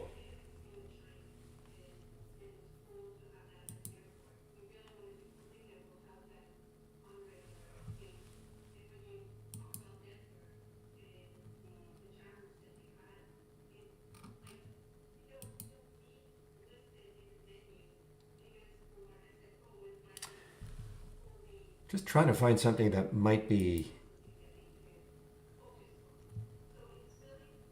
All right, I'm just going to take this trade, okay, guys? I just have to show you how you can take a trade, AESE. I'm not saying this would be ideal to do. I just want to show you how to do it, how to place a stop. So I'm just going to take this trade. I'm going to show you. I'm going to take 500 shares. I'm going to explain why I'm taking 500. And I'm going to buy it right at the market. It's only a penny spread, so it got in at 381. I'm going to put my stop at 361, okay? Which isn't a bad area. You can just see right here. Look at all this, looks like a support area. So if it broke down through that support area, you should be out of the trade. And I'll explain that a little bit more. Because when you get into a trade, you have to know where you're going to get out of the trade when it's not working. Okay? You can't obviously assume that every trade is going to work. So you have to have a price where you're going to get out of the trade where you say, okay, you know what? It was a nice setup. I like everything about it. It just didn't work. So here is where, your experience is going to come in, because your next question is, well, how am I possibly, I'm new to trading, how am I going to know where to put a stop? Or where on the chart? Well, this actually worked out pretty well. You can see all these bottoming tails on the 15-minute chart, and here on the 2-minute chart. Look where it looked like they were supported. Never broke down underneath that 361 mark. So that would mean to me that if it did break down through 361, you should be out of the trade. Okay, as an example. So your stop would be 20 cents away. Just happens to work out to be 20 cents away. I got in at 381. The stop is at 361. Okay, so here's the next, call it lesson. When you get into a trade, you not only do you have to know where your stop is, where that price is that you're going to get out, but how much you're going to risk per trade. So, if you have a $5,000 account, you're not going to risk $1,000 a trade. So in this example that I've got here, let's just say with your account size, you can afford to risk $100 a trade, meaning that if the trade doesn't work, the most you want to lose is about $100. Now there's been some rounding here, but I have an entry of 381, 361, so it's 20 cents away. If I divide 20 cents into $100, that's where I'm getting my 500 shares. That is going to tell you how many shares you can take. You don't go into every trade thinking, well, I'll just take 100 shares or 200 shares.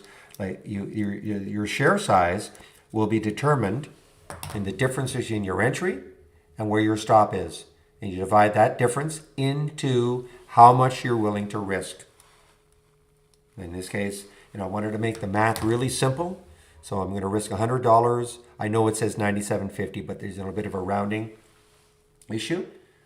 Okay, so that's very, very key. Money management is very, very key. That's why you can practice in the simulator. So here's the next step. Here's the next stage. So you've placed your stop. You've listened to what I've said. You think you've looked at the chart, saying, well, okay, I'm not, I'm still new to trading, so I think maybe that would be a good place where I can put my stop. And even if you're not new to trading, or you're starting to get a little more experience, this is what can happen. If the price starts approaching your stop, that's when the second guessing game comes in. You start to think to yourself, well, man, maybe that stop is too tight. Maybe I didn't read the chart right. So you know what? Because I love this setup. Heard great things about it. Great sector. You start convincing yourself that your stop was wrong. So you start moving it. You move it down. Okay, you move it down. And, the price starts approaching the new stop. You keep moving it down because you're stubborn. You will not obey your stop. And so now your $100 manageable loss starts turning into 2, 3, 4, or worse. And eventually you throw up your hands and you get out of the trade and you start kicking yourself for being, stubborn. That's the nicest word I'll use. Stubborn. So this is how this can really help. You leave your stop in, okay, because this takes all of the emotion out of trading. It hits the line, you're out of the trade, and you move on. Now listen, you can always get back into a trade. I mean, the setup may have been good at the beginning. Maybe you were just a little bit early, and maybe it sets up the same way later on. You can always get back into a trade. Commissions are so cheap now. That should not be a reason, to not get out of a trade because you don't want to pay commissions.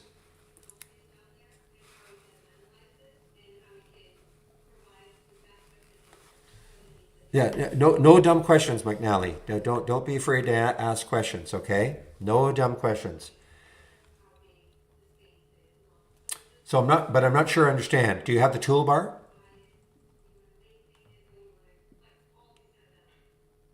Do you see the Trade Ideas toolbar? So I don't know what your beginning screen was, number one.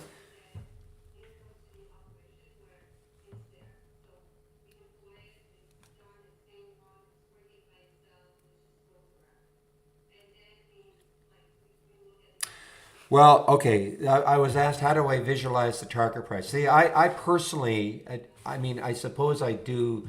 If I were in this trade for real, I'd be looking at this high, on that 15-minute chart, thinking, well, maybe it could get up there. I don't know if I want to call that a target, but when I get into a trade, I have to have the reasonable expectation that if I'm risking 20 cents, my reasonable expectation has to be that I can make at least 40 cents on the trade, 2 to 1. Some will adhere to a 3 to 1, a 1 for 3, 1 to 3. So in that particular case, if you're risking 20 cents, you have to have a reasonable expectation that maybe 60 cents could be attained or achieved. So how does that happen? Well, you look at a chart and, if you saw a lot of resistance right above where you're getting into the trade, well, first of all, you shouldn't take the trade, right? So that's all I can say about targets.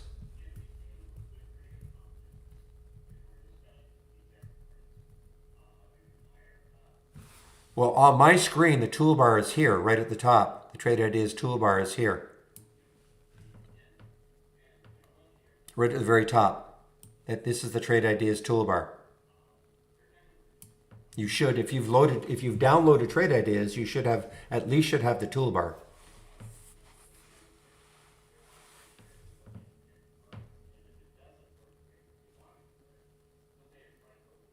But even that first lesson, it talks about downloading Trade Ideas and the toolbar in the very first lesson, or first two lessons.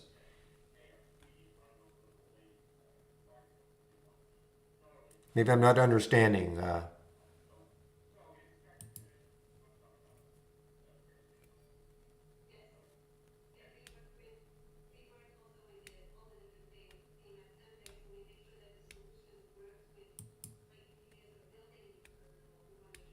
So you can add a target, okay? I mean, if you wanted to, you can add a target. So let's just say, for argument's sake, I wanted to add a target to this AESE. I would go back up here. I would add a target, and I'll put $4. I mean, again, I don't typically put targets, but you'll see there it is. So you can see right there, if this is truly what I thought the stop was, and if I truly thought that's all I could get, I wouldn't take this trade because it's 1 for 1. I'm risking 20 cents to make 20 cents.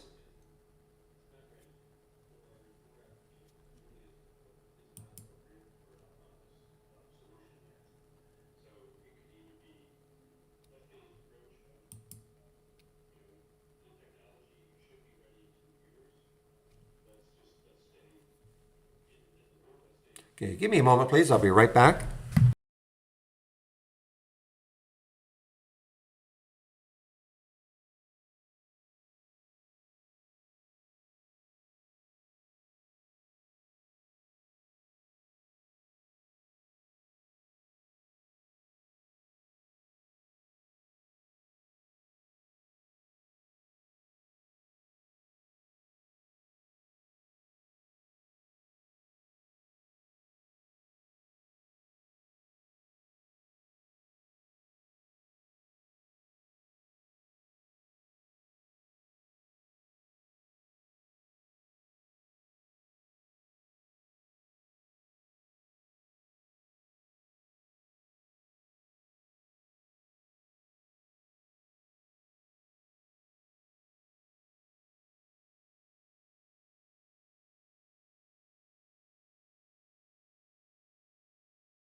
All right, guys, I'm back.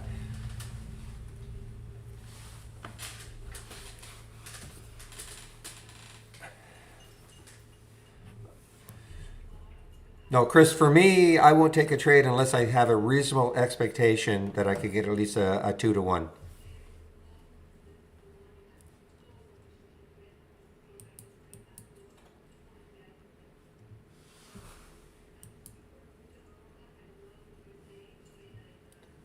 But, there are different schools of thought there. I mean, a lot of people will not take a trade unless they have a reasonable expectation of a 3 to 1.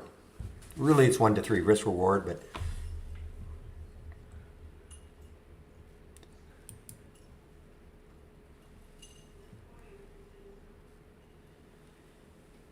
where do I get the best, reliable, most up-to-date news about the stock market?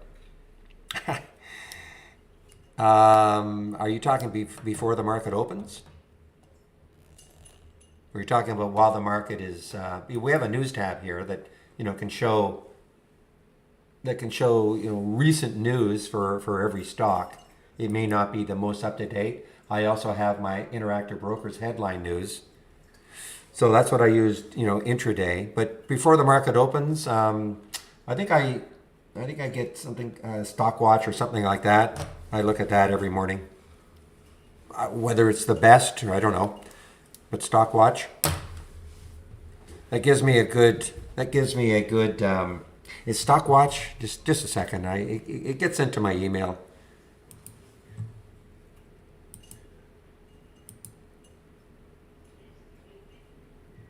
Seeking Alpha.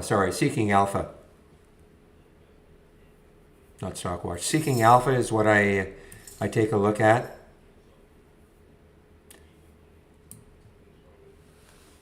Whether that's the best, I can't really comment on that. It's good enough for me. How's that?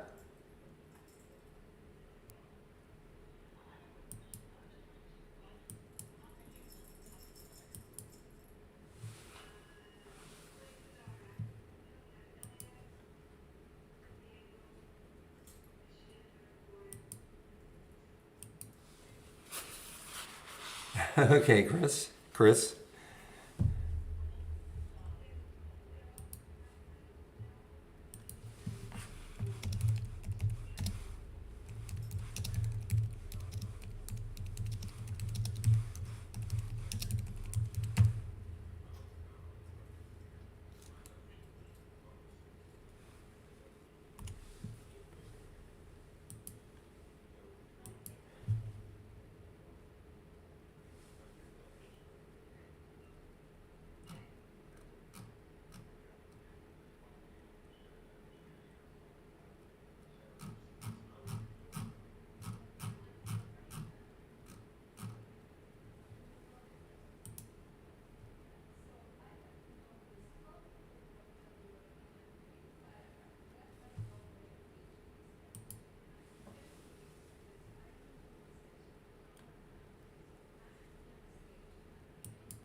Yeah, I know there are all sorts of podcasts out there. Also, that's something I really can't listen to. But yeah, for me, the Seeking Alpha seems to be a nice encapsulation of a lot of things that are happening.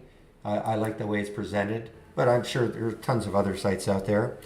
CHX guys, champion. What are they doing? CHX, big, starting to move down here. CHX.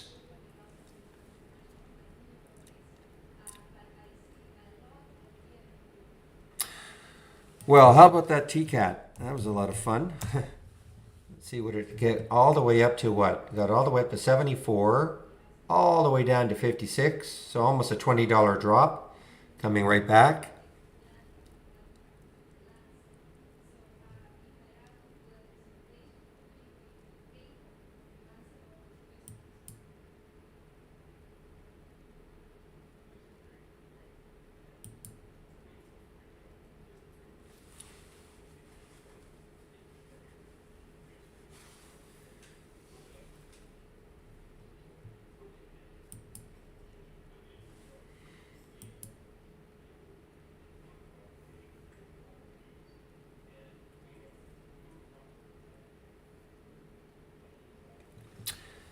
So guys, for me today, I got out of the JFIN in the pre-market for no gain. I actually had this one from yesterday right around here, just before the market closed, and looked really good.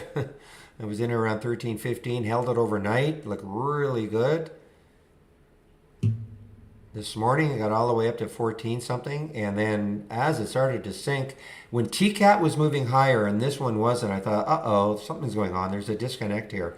So I turfed it for no gain. And then I was very fortunate with the DLPN, getting it sort of an average right here around 1323 and an average sell of about 1473. And that was really quick.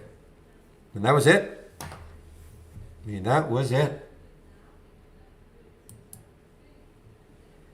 And if you're listening to me as I was trying to set this up, and what I was looking at to get into this one, I was saying if it takes this area right there, again, I'm not going to tell anybody to buy or sell anything, right? You have to understand that.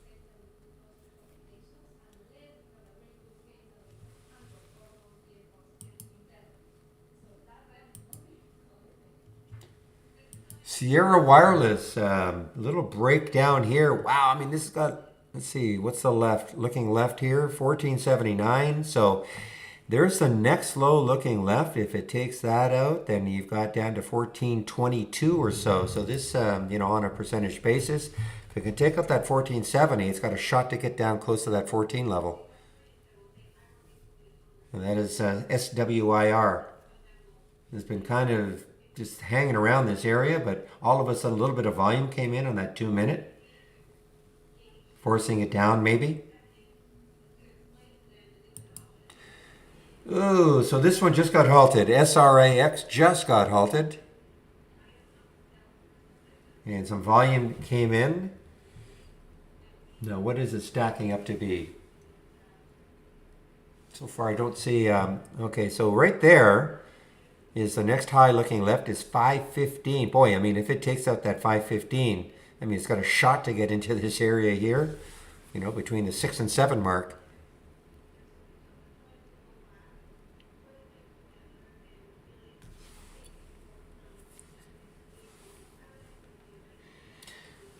But what am I seeing here? I'm just looking to see what it's stacking up. When I say that, when a stock gets halted, most brokerage platforms will have, it's just a second here, something like this. Okay, so here are my time and sales.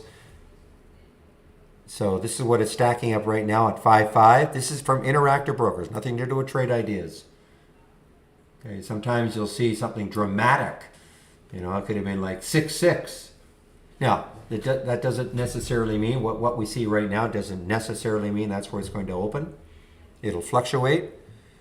And again, if it's a 5-minute halt, this will open almost exactly at 11:11.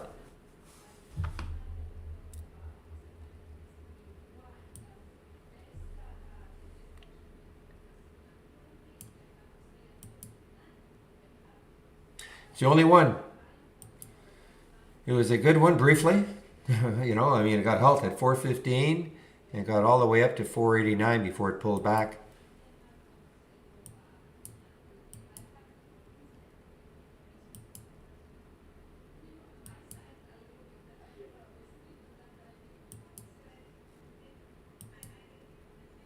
I'm going to have to start paying more attention now, especially, I don't necessarily mean it's the market, but I'm getting more, this is the flipped version of the of the unusual options. These are ones that are making their way down. Okay, so for instance, there was the frequency, FREQ, an alert at 961, 908 now. BBIG, it flipped it. It hasn't moved. ODT, this is one from yesterday, 344, modest move down. And the SPRT, this 637 got down to 552. So, I mean, I'm going to start paying more attention to this one also. This is just flipping, flipping this. In other words, looking for stocks, making new lows with these filters in place.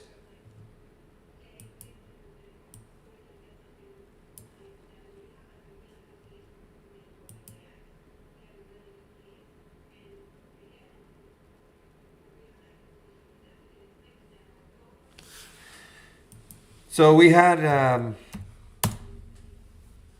little, I don't know what's happening with the SPY. I mean, we had this beautiful little trend up, and then we had this big candle down, almost wiping it all out, and then we've come right back. So a little bit of choppy action. Dow is down a little, tech is up just a little, SPY is up just a little.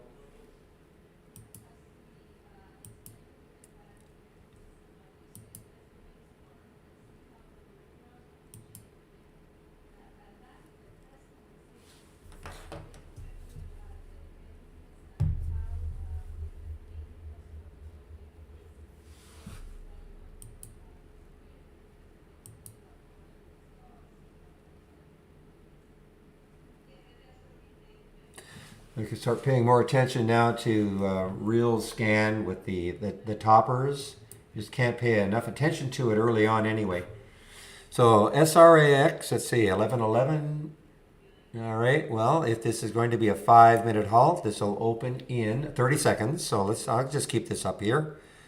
And we'll have this up on the screen. Right now I see 518 on the bid ask. Let's see if it continues.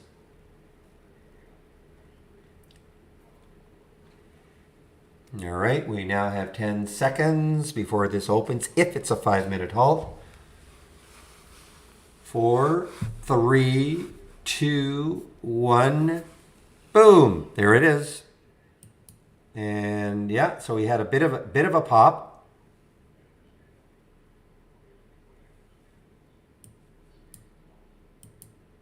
And this is just a stupid SPAC. I don't see any news either on the SRAX. Maybe some newsletter got a hold of it. I don't know. I don't see any news on it.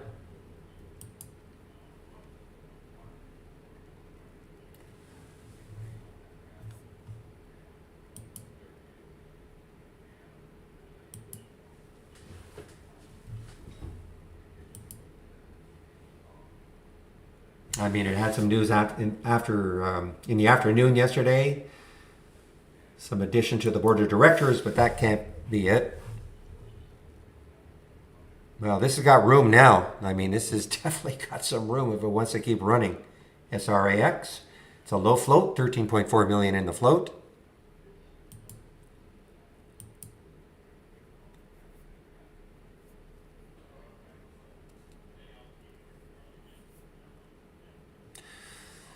Somebody asked me to take a look at GME, so okay. So we're going to get 201 all the way down to a $20 drop coming back. I mean, listen, look, it should be interesting to see the reaction to whatever they're going to say this afternoon once the market closes. It's a earnings play.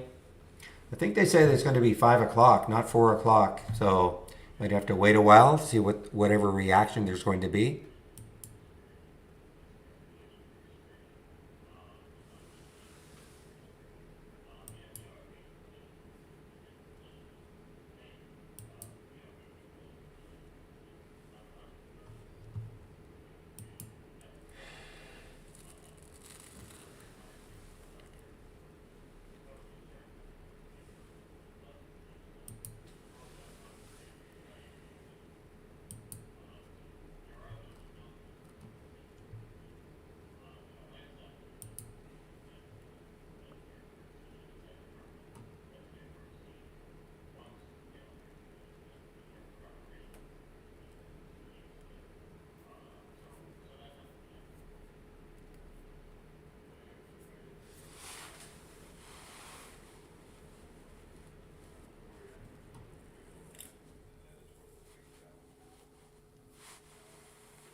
See, okay, guys, classic. Okay, you know, you hear me talk about stops. You hear me talk about it all the time. I could have become very stubborn on this one, the J fin. Okay, I knew where I was going to get out if it turned against me. And but what if I didn't? What if I said, well, it's going to come back because look at TCAT and this, you know, NFT. This would have turned into something I really would not have wanted to happen. Okay.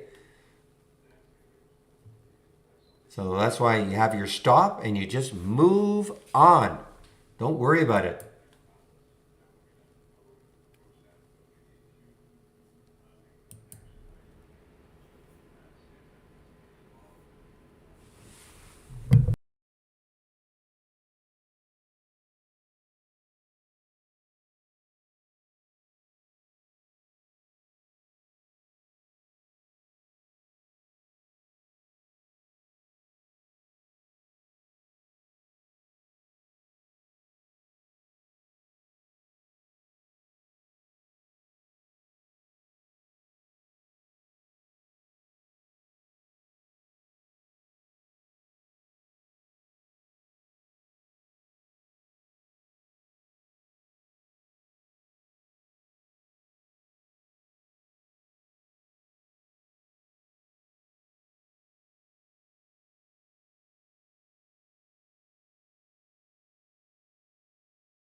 Mute.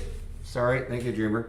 Yeah, so the question was, do I strictly intraday trade or do I swing trade as well? I don't swing trade very much. Do I ever? Yes, but I'm more of an intraday trader. And no, I did not take SRAX on the short. I did not take it.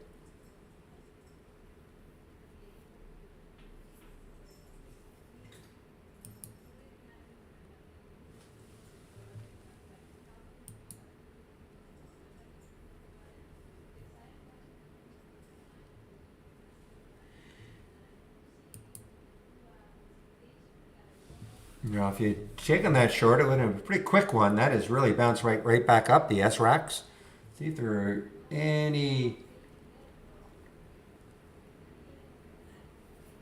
Wow, this seems really crazy. I mean, traders circulate that Brock Pierce has joined the board, but that was announced yesterday afternoon.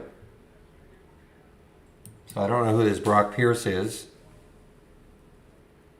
Okay, I see. Pierce co-founded blockchain.capital. Okay. So there is your news, but I mean, this news that he had joined the board was actually yesterday afternoon too. So there was no real big reaction yesterday to that.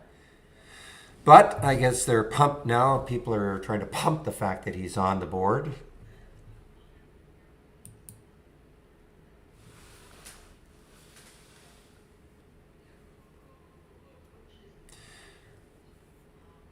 Okay, we are now Dolphin is now starting to crawl back somewhat. I still have an alert set way up here. Actually, I guess it triggered way up here, over $15. See if later on, especially if TCAT can get going again.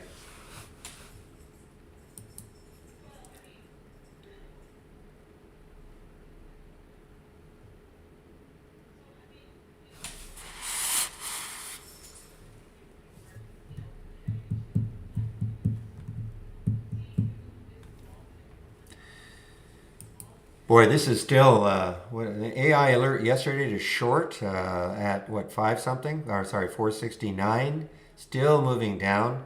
This I mean, this is like the frequency FREQ. This reminds me just like that one. Devastating news as a bio. ODT had the same thing yesterday. This is even arguably worse. Where did OTT come from? Yeah, so ODT came from $20 down to 3, and frequency $40 down to 9. So I guess on a percentage basis, they're about, this is not as bad, but man, oh man.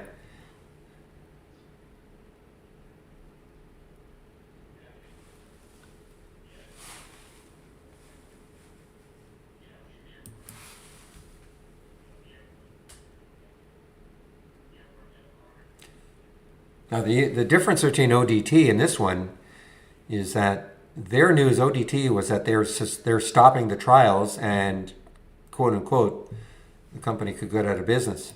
They didn't quite say it like that. This one is they're not stopping the trials. It's just bad results. But I mean, it's maybe the same type of thing. But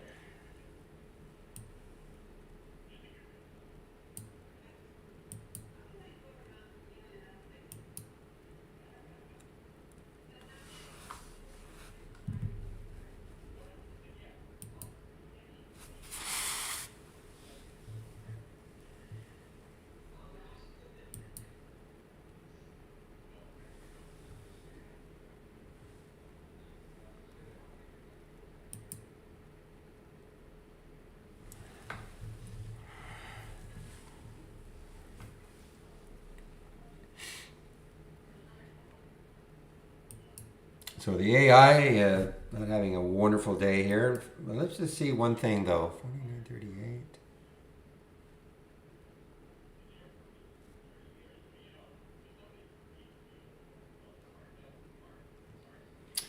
So I always like to bring this to your attention here. There was a re-entry for the WRK at 49. I'm sorry, 49.70. So it's kind of right there. And how did that happen? Just the difference halfway between the entry and the stop is 49.70. So if it does hit the stop and then it comes back to that halfway point, you do get an alert. So you have a second chance maybe to get into the trade. Or maybe the first one. The reason I say that is there's an argument to be made that if you just wait for the re-entries, don't do anything else, that might be a better way to use the AI. You won't get too many re-entries. Only one so far. And if you have the AI, you don't have these columns, you should add them. At least the re-entry time and price, and you can add the stop too, but all you have to do is right click on any one of the column headers, right click, and columns in alphabetical order. Okay, just scroll down and you'll see the re-entries. Just click on them, click on it, and left arrow them over.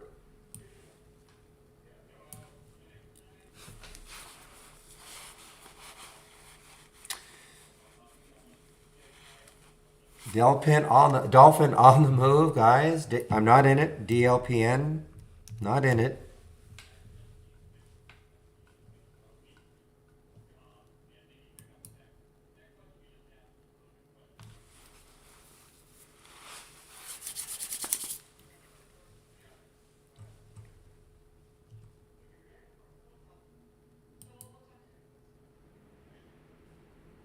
Boy, I mean, if this frequency takes out 9, FREQ takes out 9.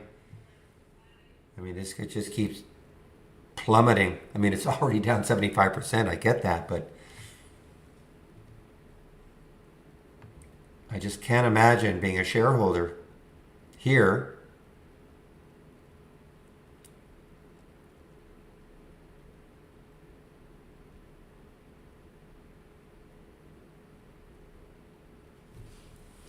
Which stock are you talking about, Antoine?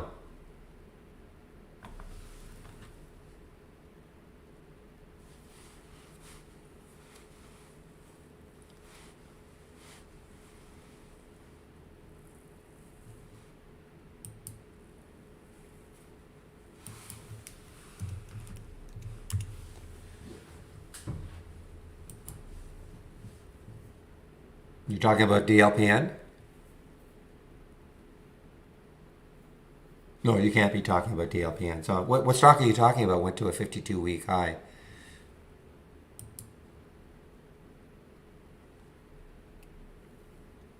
Very strange reaction here with the SPY. This move down here looked really ominous. You got all the way down here, but then just flipped.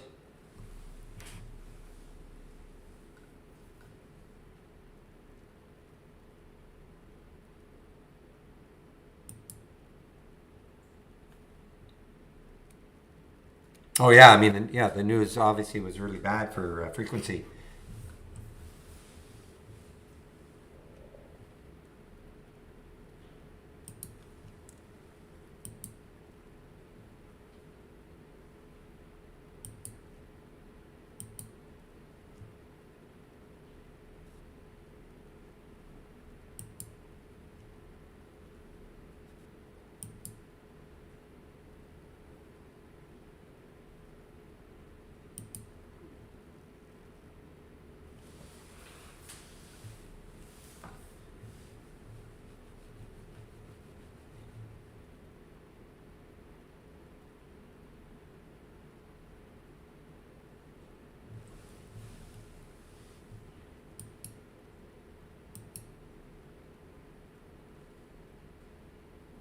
All right, guys. So on the re-entry, 49.70 for the WRK. You know, modestly trying to get up to 50. It's a big psychological number to get through, 50.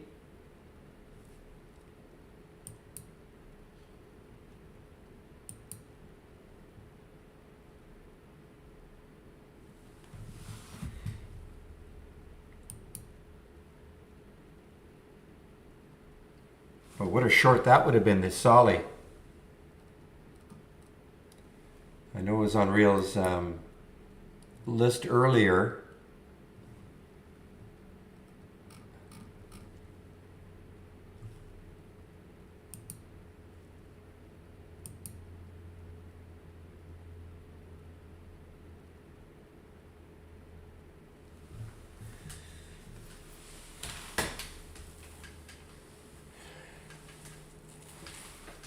Anyway, guys, well, things have settled down now for me. I'm not getting any new alerts.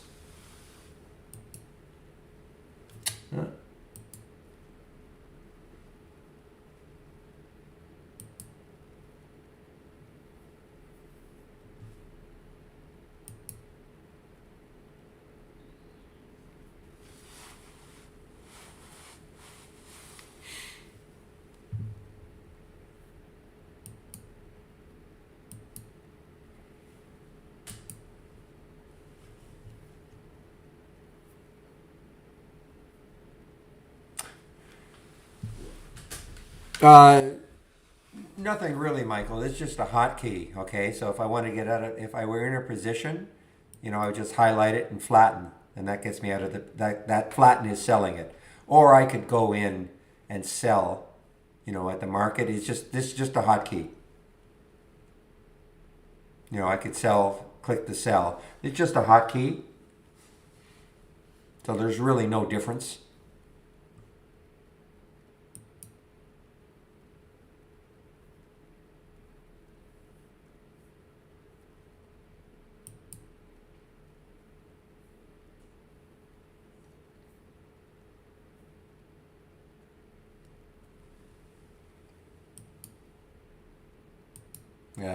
SPACs coming out of the woodwork again, guys. Like, this is, I don't know what they think we're really going to accomplish, but NBSTU.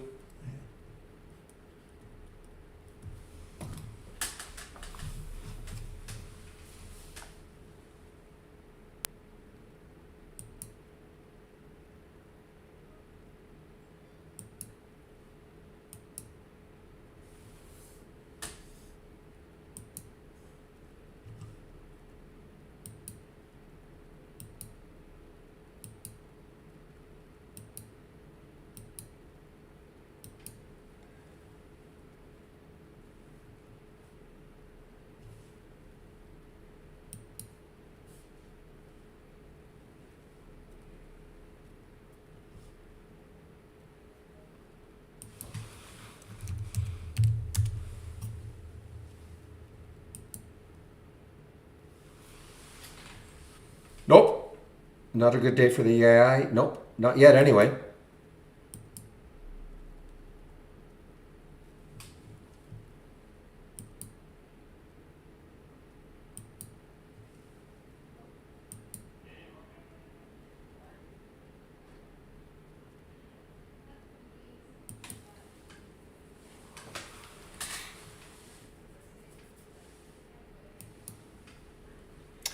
Well, guys, frequency below 10 now. FREQ below 10. Wow.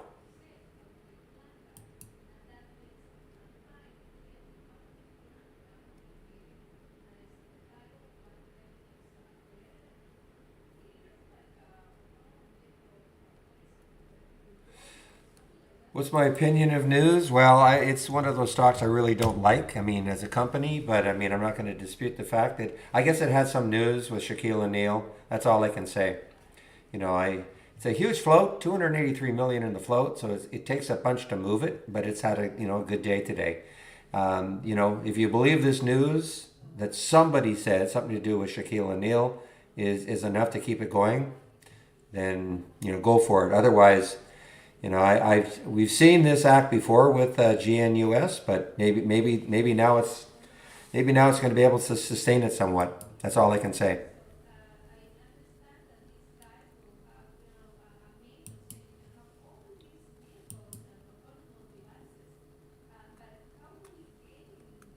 Boy, this DLPN is it's it's tempting me, but I'm holding out.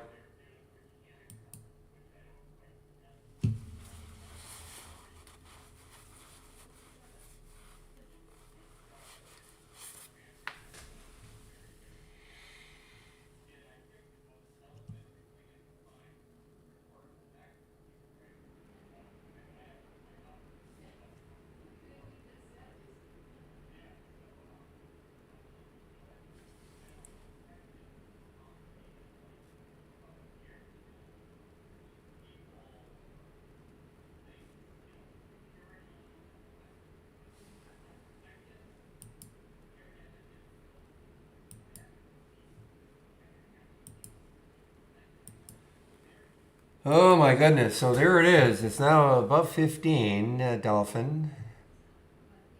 I just can't chase it. It's just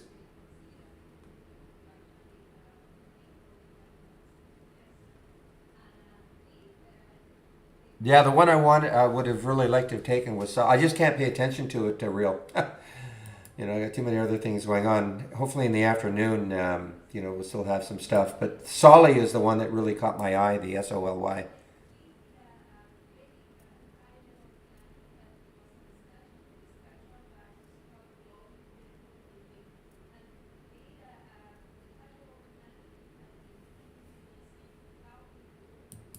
Well, I don't know about pros and cons. I mean, I was asked. I mean, look, I'm just somebody who likes to see stocks take out highs, get close to the highs, and then continue to run.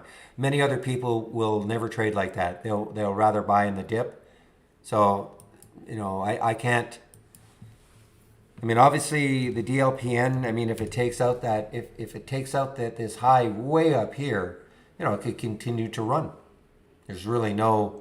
The next highs looking left are on the 20 mark. But this is an emotional trade. It's all to do with NFT. They're quote unquote a new entrant.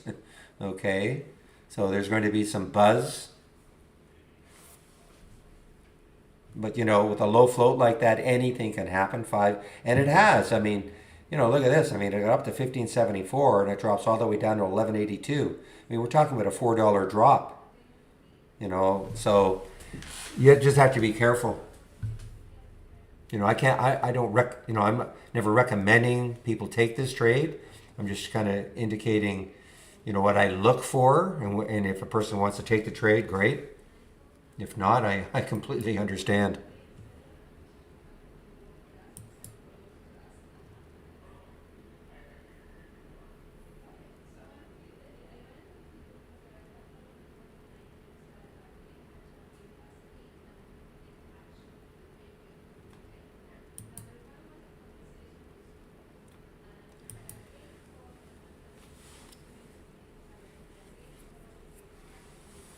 Okay, so I've been asked to explain a low float.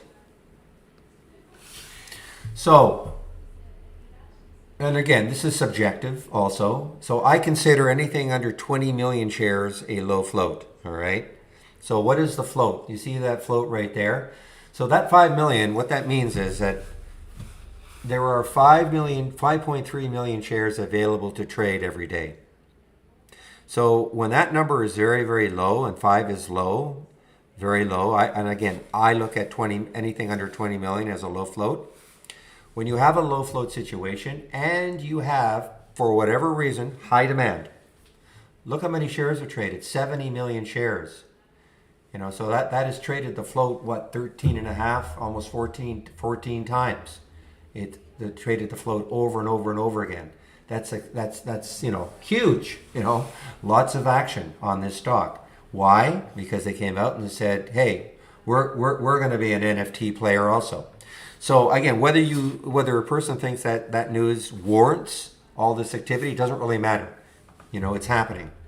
So when you have a low float and you have a catalyst, like their little news catalyst, or it could be an earnings play, then so you have low supply, high demand. Like any other commodity on earth, the price will go up. So the lower that number, and again, I think anything under 20 million is a low float, but you know, when we get even lower and lower and lower, and you get this crazy, crazy demand, that's why you can get a stock up 181%. Okay? Now there it goes. There it really went. This can only happen when you have a low float situation. You won't see Facebook up, you know, 200%. Okay? Facebook with its 2 billion in the float.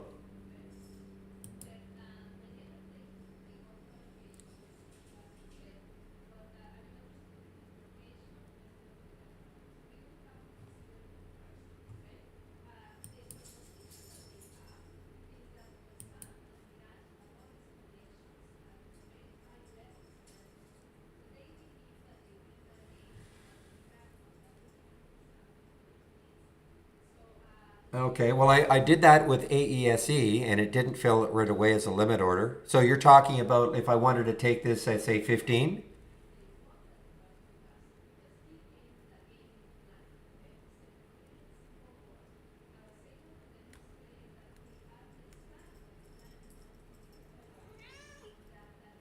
Okay, so above. Okay, well, let's see.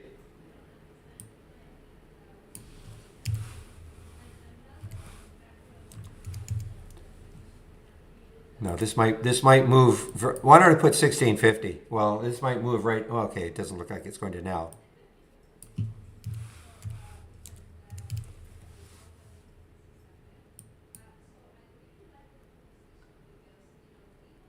Okay, so there's the line right there. So it didn't take the order.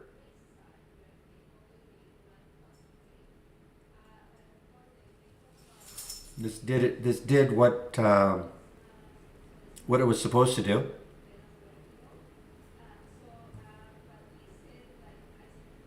Sam's question was, I've put a stop limit order. In other words, if DLPN in the simulator, if it gets up to 16, whatever that number is, 1632, I can actually just check in the orders. 1632 right there. Well, I actually typed it in. It should take the order.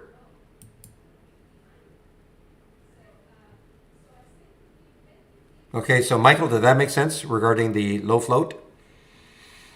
And again, you know, I'm saying 20 million for me is a low float, but you know, people who are used to trading, say, a Facebook all their lives, you know, with 2.3 billion in the float, they will consider something like 100 million shares in the float as low. So it all depends on what universe you're used to.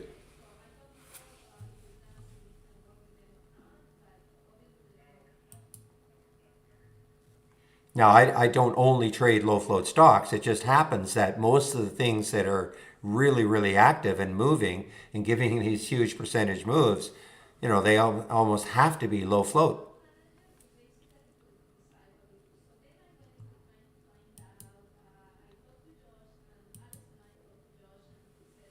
Give me a moment, please.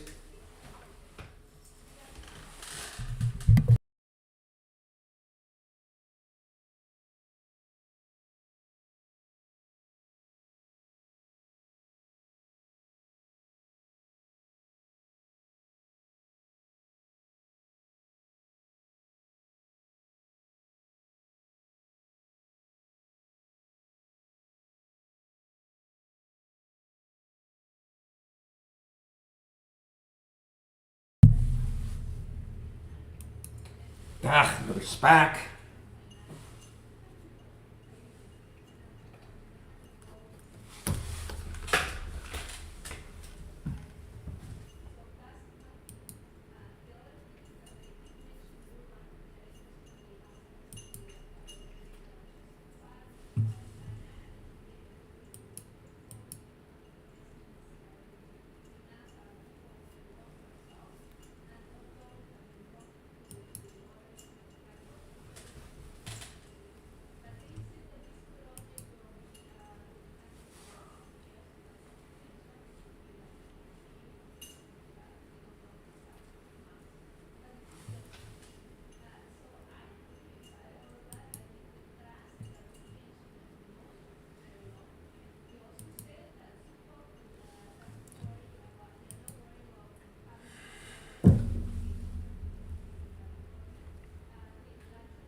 Oops, be careful on the DLPN. I'm just looking at TCAT. Not that they absolutely have to follow, but I'm looking at TCAT now, really starting to, this is not shortable for me, but it's starting to give it up right there in the 15. Looks like it wants to. So I'm not saying Dolphin will absolutely follow, but I'd be a little bit wary.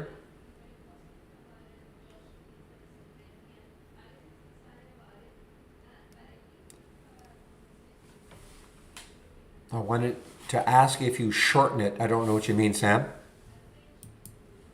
Okay, guys, it's 11:42, and so I will be taking a break just around noon today in the YouTube room. I just want a confirmation. I'm sure it's going to be Steve, but make sure before I say that that's who's going to be in.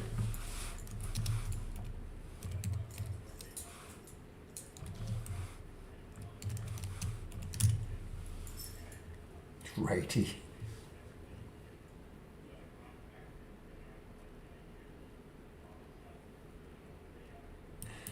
So what that means is,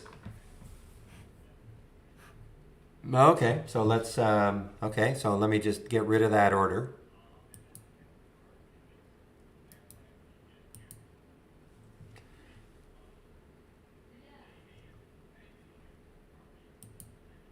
Now, that's what I did with the AESE earlier, so I don't anticipate that 1450. Okay, so let's just go 1450.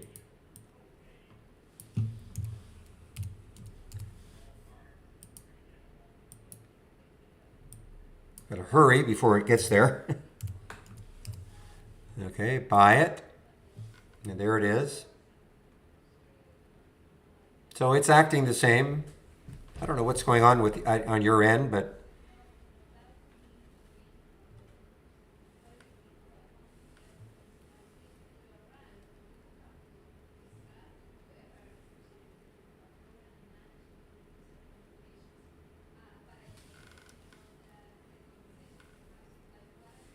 all right, yes, it is Steve. So Steve is the originator of the Trades of the Week. So he'll be in the YouTube room at 10, from noon to 1. I take a break, so I am going to just pop the YouTube link in case you want to head over there while I'm on my break.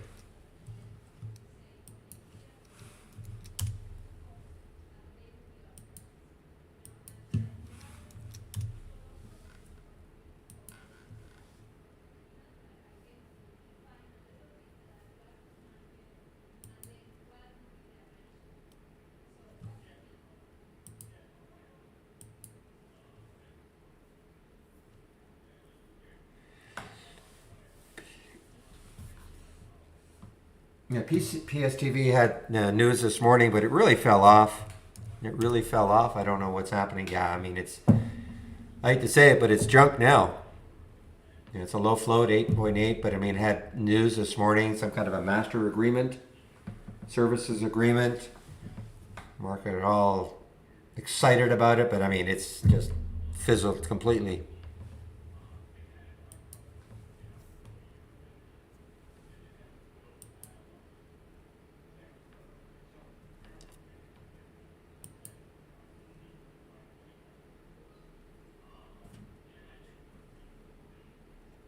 Yeah, or maybe do a reset connection or something, or just exit, like reload. You don't have to just reload Brokers Plus. See if that helps.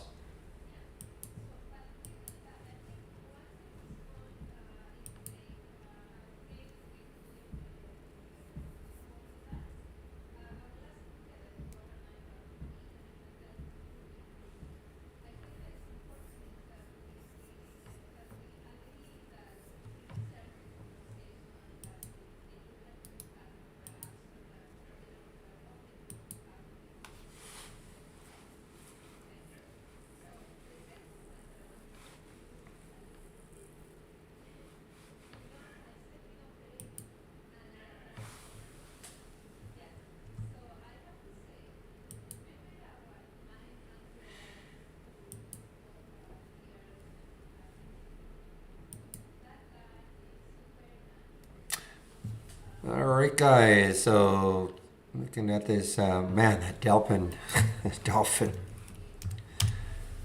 Look at that spike up right up here, right up at 16 something. Well, there's Jack. Wow, almost up to 10, like Zach was talking about.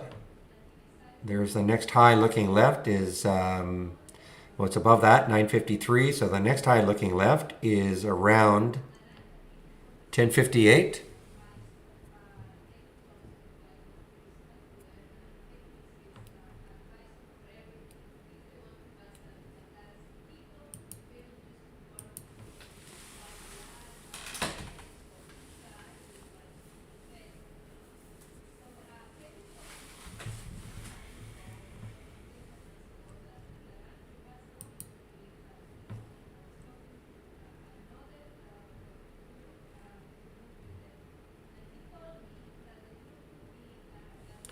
What's Bitcoin doing right now? Yeah, still kind of sinking a bit here. And how about the cannabis, marijuana? What is it doing? Kind of sinking here yet. Oh man, frequency.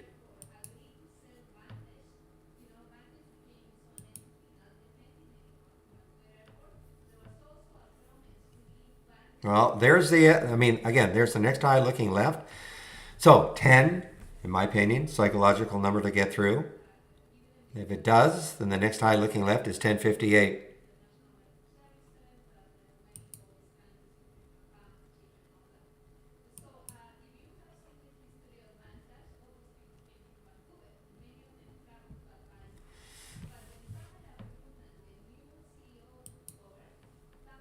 Okay, well, so far, okay, so that 10 did not stall it at all. Oh, man.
What's going on here?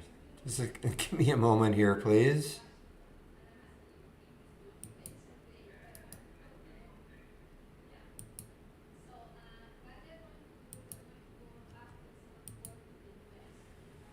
But the way we discovered through, can't remember who it was who actually told me about this. It might have been Sam or somebody else.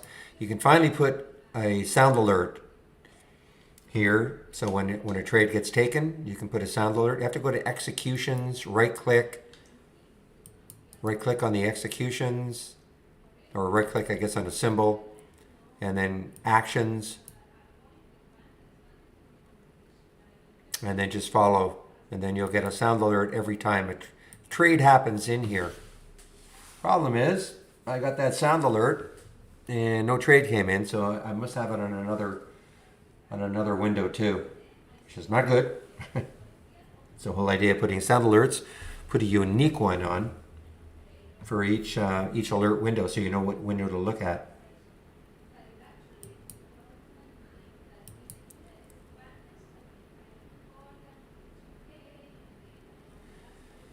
How many strategies does the AI have? You mean total? I think there are about 70. I'm not sure. I think there are about 70, 70.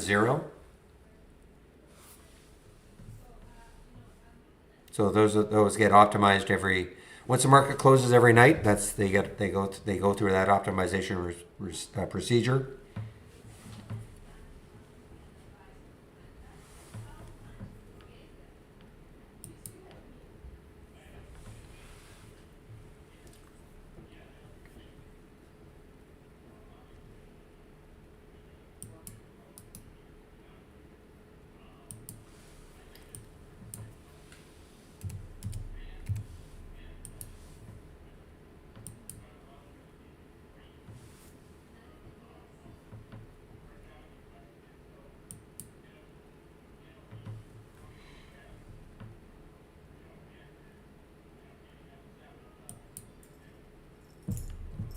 Okay, so this was the one that I put in as a conditional buy order, the SSSS. Okay, now if I don't like it anymore, of course I would just exit it. Let me just exit it. I'm not sure I like it anymore. The way the market is starting to move down. LIVX came from LIVX came from the options. So let's take a look. So it does have a little bit of room. I mean, I like to see the market not start to drop very much more.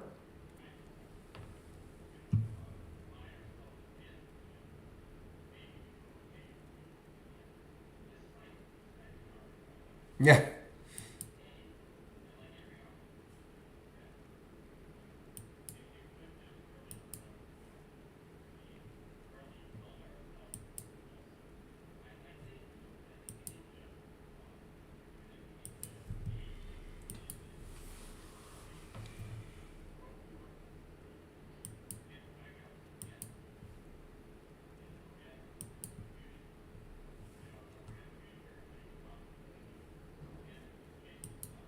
All right, LIVX. Well, it's making that little move. Oh boy.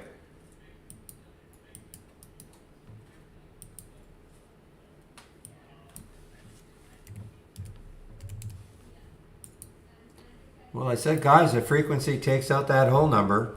I mean, it's just drifting away now.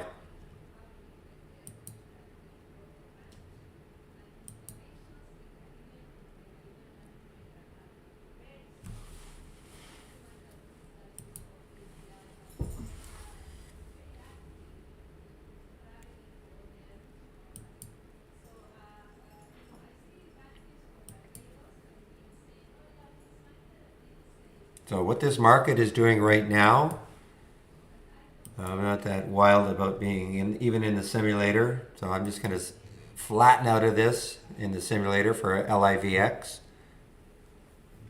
I'll be taking a break soon anyway. This is in the simulator, but try to, when you're using the simulator, treat it like it's real money.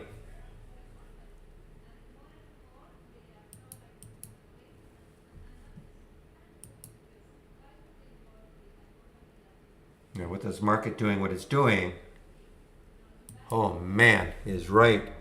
This is my my sound alert is, oh man, man is right on the frequency. It reminds me so much as the APD yesterday, that was basing, quite a while. Not the APD.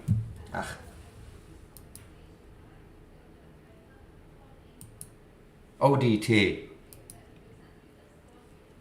Oh,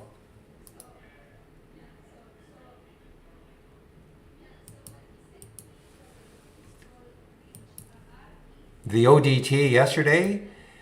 It was an AI alert. I just didn't think it would fall so much. Once it once it was doing this, so it's hard to see. It's hard to see right there, but around 460. I mean, that was a couple of hours just sitting there after the catastrophe, and then it just started to fall through four. I mean, a great percentage move. Continuation today. So I looked at the frequency and I said, you know what? Let's just see if it does take out this 9. Because look where it's basing, just over 9. Took out 9 and splat.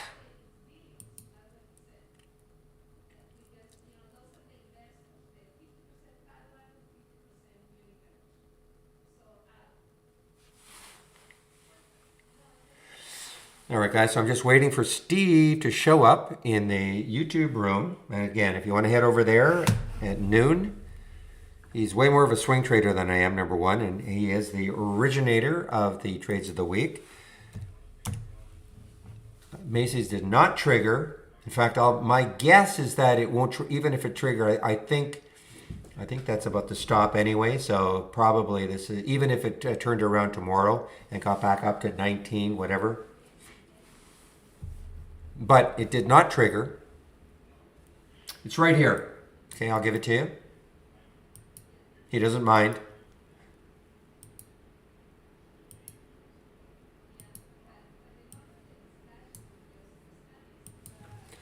Well, I'm not going to explain it. You can take a look at it. Okay, you can see the filters. Above the Bollinger Band, etc. Okay, but those are the filters that are in place.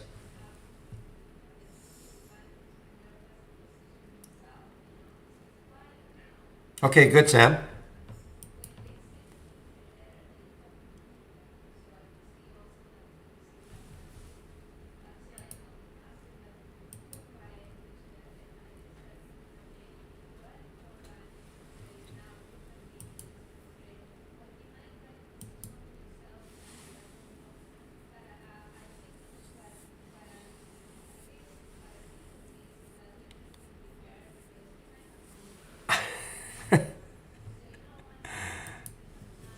You're a funny man, real.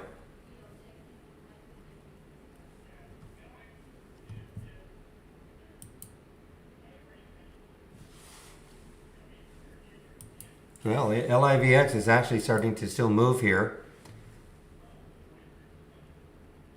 Wow, look at the DLPN is Dolphin. Wow.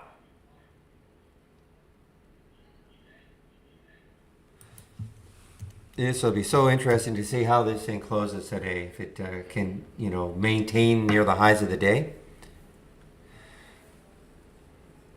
Okay, you know what? You can ask Steve, Ed, about YVR. Okay, so Steve, I think you're there. You can answer Ed's question about an insight on the rebound for YVR. Okay, guys. So I'm going to stop now. Stopping the stream. Okay, Steve. We'll see you in about an hour.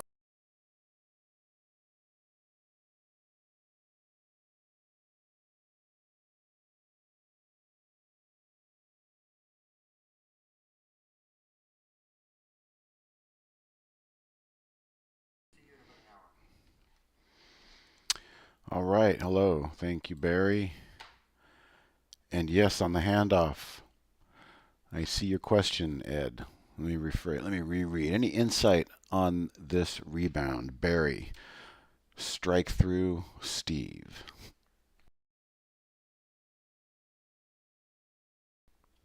All right, looks like my sound is working great. Before I get to Ed's question, I'll just say hello to everybody joining, anybody that was in the room, anybody coming in the room. This is the Tuesday edition of our live support session. My name is Steve Gomez. I'm user number 3 of Trade Ideas. I started using this as the first beta tester that Dan approached back in 2003, and I've never looked back. And now I've been with them on their team now for support and education and content for about 6 years. So, hello, Anthony, Iris, Sam, Ed. Back to Ed's question.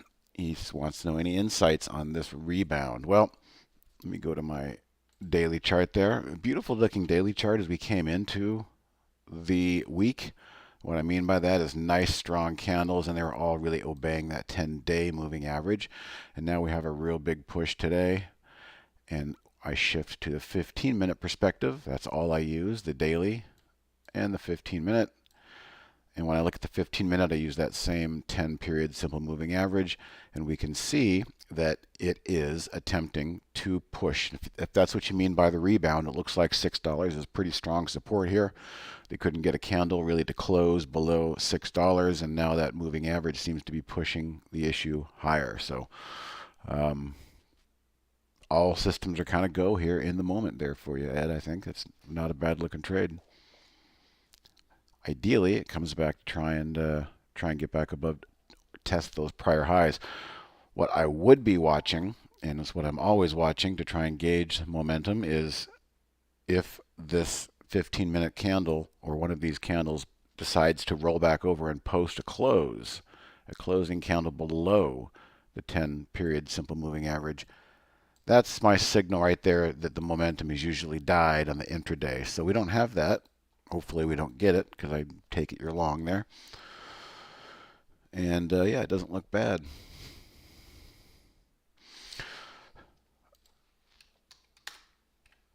Looking at the bigger picture, I noticed yesterday when I was in Jamie's webinar, I mentioned the only other line that I do use, again, there's the 10 SMA right there that you see that I mentioned a second ago, but the only other line that I will use in a 15-minute chart is what we call a 5-day moving average.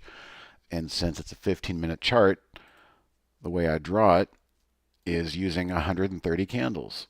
So this 130 SMA is basically the 5-day moving average, but we're looking at it through the lens of a 15-minute chart. And you can start to see how it becomes a level of interest. Back here on Thursday, it was a level of support interest. Then it broke. Then it took 2 days to get back to the level of the underside yesterday near the close, and the sellers came in. Well, here we are again. The sellers defended it this morning, and we're testing it again. So this is what we would call a level of interest, and that's kind of where I see the market right now. What I will talk about later today in my webinar is what I'm seeing out there is kind of a generalized decay, more of an undercurrent of the market out there. A lot of individual names are not working. Last week's trade of the week gave us 1 day of euphoria right there, and then it's just been selling off ever since. Now it's looking pretty ugly. This week's trade of the week, I mean, thank God it didn't technically trigger, because it has to trigger during the market hours. That blue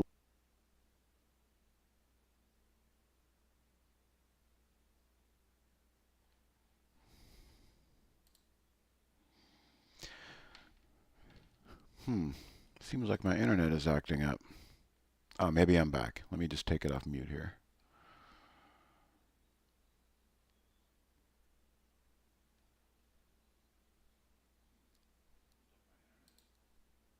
Okay. Looks like you guys might be back with me. Don't really know where I dropped off. So let me get into, as I said, this is your time, your session. That was just kind of my intro. And let's see what you guys want to talk about. All right, Ed, you like the answer. Very good. All right, Mandeep. Hello. I'm new to Trade Ideas. I am trying to balance what I want to do. Prefer swing. Okay. Swing versus day trading. Can you share your approach, how you scan for swings? I sure can. And really kind of the same scan I've been going to for many, many weeks now, although it hasn't really been working as well as I would like it to be the last few weeks, is this A-table family. I've got one under $25, the junior version, and then the other version is all things that satisfy this filter. And this is really interesting, actually. This is a very light list, and compared to what the market has been up to lately, usually I have a big scroll bar in here and I have a lot of stuff to look at, but I sort by short by the float. So in this scan, the stocks that have the biggest short float are coming to the top. And I'll just go ahead and use this example right here. What I'm going to do is go to the back. I'm going to try and take those 2 days out. There we go. So this is what it looked like Friday. Now, Friday. This is the kind of stuff I like, okay? Stocks that have been trending up, that are above both of their moving averages, and ideally going sideways right into the rising 10-period moving average. This is our golden zone right here. This is the area that usually will get my attention for a trade of the week if the timing is right, because when I look at this list, maybe only 2 out of 20 might look like that. The rest of them could be all over the place. So that's really what you're asking here. And your question is, what am I looking for as I scan through these? So right off the bat, the one at the top, or the ones at the top, I should say, will get my most attention because they have the most short float percentage. All right, 16 to 23%. This particular one has 23% short the float and 100 million. That's not too bad. But 3 months ago, guys, GameStop was on here, and I was scratching my head just like an idiot, going, I wonder why that's up there so high. I just wish I had kind of paid more attention to that. So, Mandeep, this is what I look for. I'll go through. Let's go back to real time. There's today, and you can see that pattern resolved itself in a very positive way. It broke out in what I call moving day, a big long green candle coming out of a tight sideways consolidation. But let's go through the others today in real time and see if there's anything we find interesting. That one broke through the 10-day moving average, so I'm not really interested in that. Zoom out a little bit.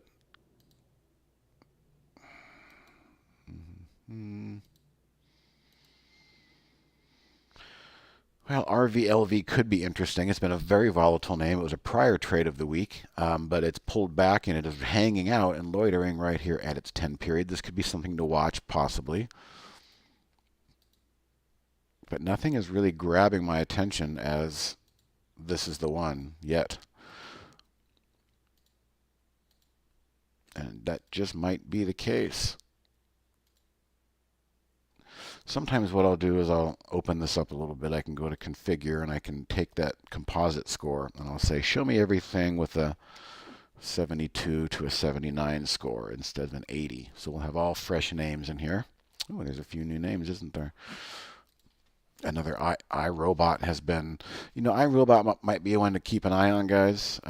Big short float there at 36% of a very small 27 million. I think some other people are watching this one. This one is, for the most part, it's doing some interesting consolidation, and it's above, barely, its moving averages. What I would do on something like this is maybe go through these last 2 days right here. Look at how that 5-day moving average, again, caught a hold of it. I would come back here, right there, and those last 2 days, I would create a price alert at that level. And what I've done now is I've turned this top list into a non-event, but just a filter set that I'm having to pick my way through, as you can see. I'm creating an event to tell me exactly when this price level is achieved. I see your comment, Bill. I had a fuzzy screen earlier. I might be having internet issues at my house. It's always possible. We'll keep going here. So, Mandeep, that was for you. I'll give you the scan here. Actually, let me do this. Let me open the scan up a little bit more so we have all things. I had it set for 80 minimum, but I'm going to set it for a 72 minimum. So we're taking the C students as well as the B students and the A students. So I will launch that. Now we've got a lot of names in here you can look at. And I will share this A table scan. And again, maybe only 10% of the ones that come through there are interesting because of the timing. And when I see things that I like, I will set a price alert to alert me at the moment that it might be emerging from some consolidation. Then in the back of my mind, I know this thing might have some fuel in the tank, being 36% short the float on 27 million shares. Not too bad. All right, hopefully my screen is better now. Hopefully my information's coming through. Yeah, sometimes you can go down here and you can come down here, settings, and grab the quality and change the quality of your video stream. Let me put that back in its place. Okay. Next up, I'm going to backtrack, and that would be for Anthony. What was the trade of the week? It was Macy's. And Macy's, along with many other things that I looked at, disappointed. Let me show you what it looked like on Friday. This is what it looked like Friday, much like Vizzle did a minute ago, VIZL.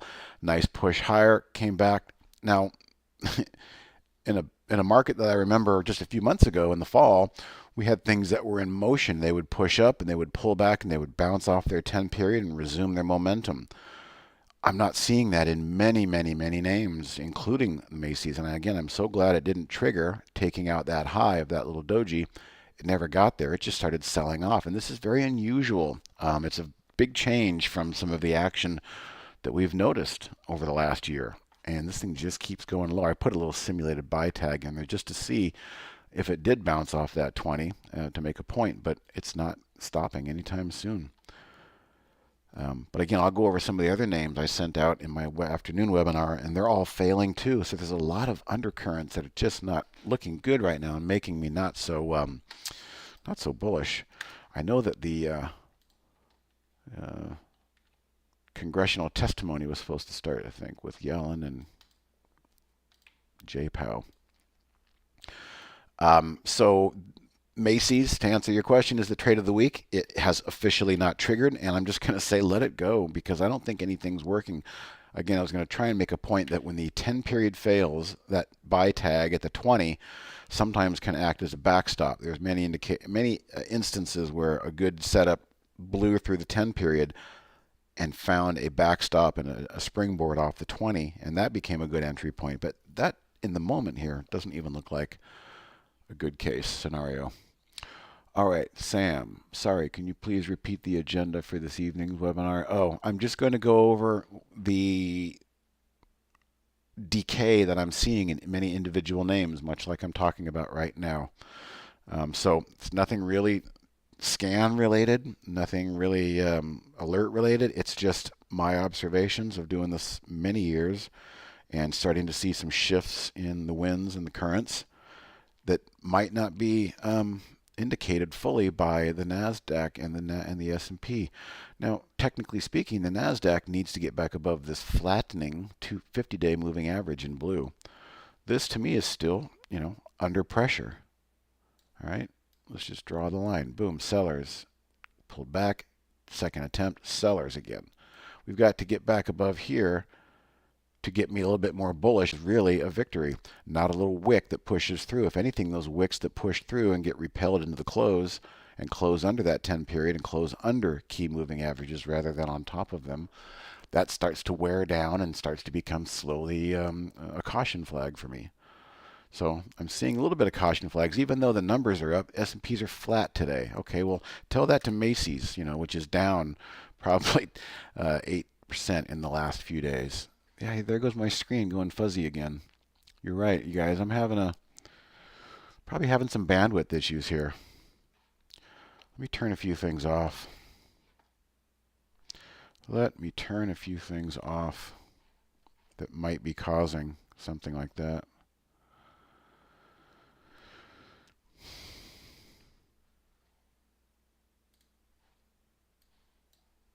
Let's see if there's any video settings in here.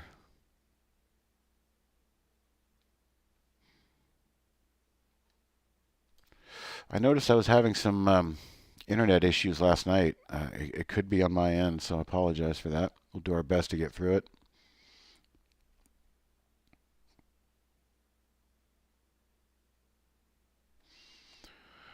Okay, let's see. Yes. Fuzzy screen, 8 table. Hello, gain.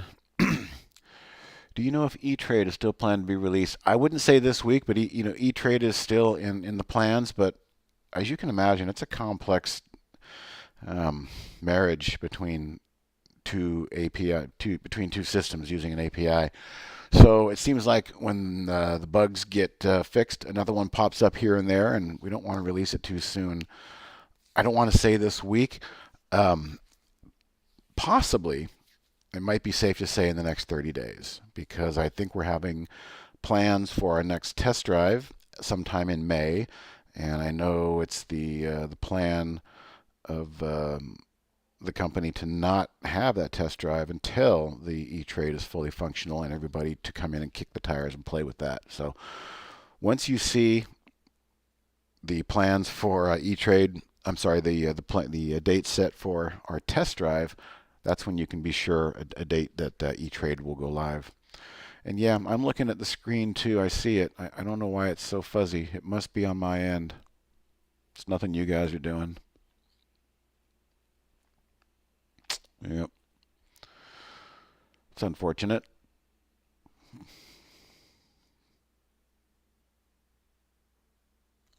Yeah, again, I was having some really weird internet issues last night, and apparently they might be back. But I've turned off everything that I can think of that might be hogging bandwidth. Still can't get above that 5-day moving average. Well, the good news is your questions are not in chat. The questions are not blurry for me, so I can see them. We'll do my best to try and answer anything I can do to help that you guys might need assistance with. Let me let some of my other buddies know here that's the case.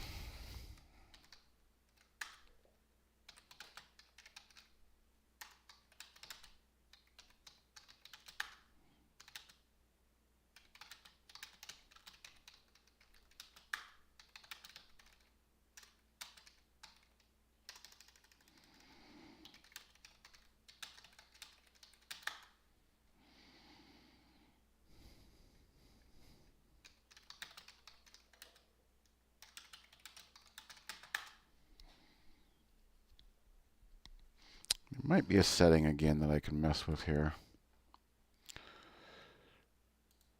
Settings. Stream output.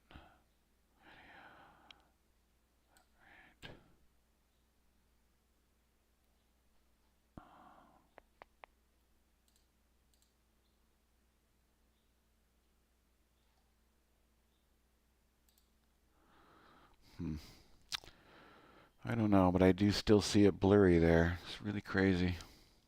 There's nothing I can do to fix it.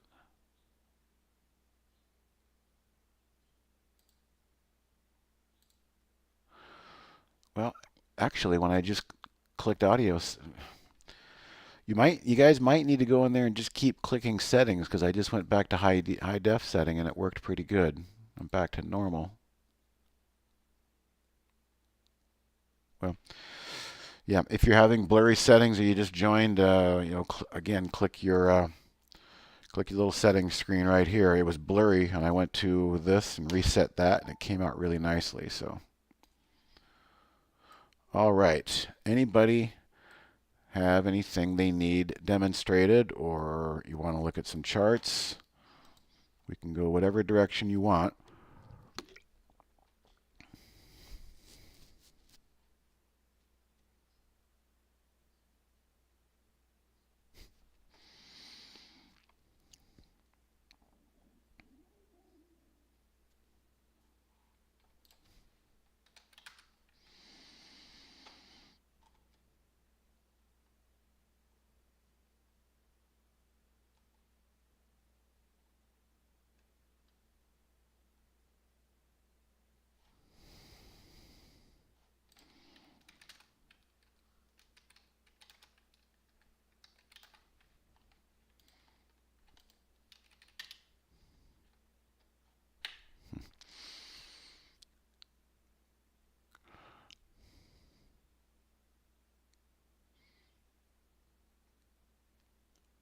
All right, so Sam wants to look at CRDF. daily chart's really under pressure there, and you can see also the 50-day moving average is kind of my bellwether sign of health. Stock is under the 50-day, and just a few days ago it got sold off again there at the 50-day. So this stock is literally guilty until proven innocent with me right now. That's the unvarnished truth on that one.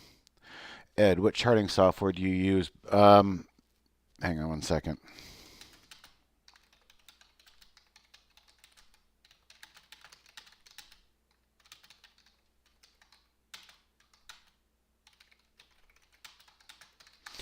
All right, so these are the trade ideas charts. There's really nothing too fancy about them.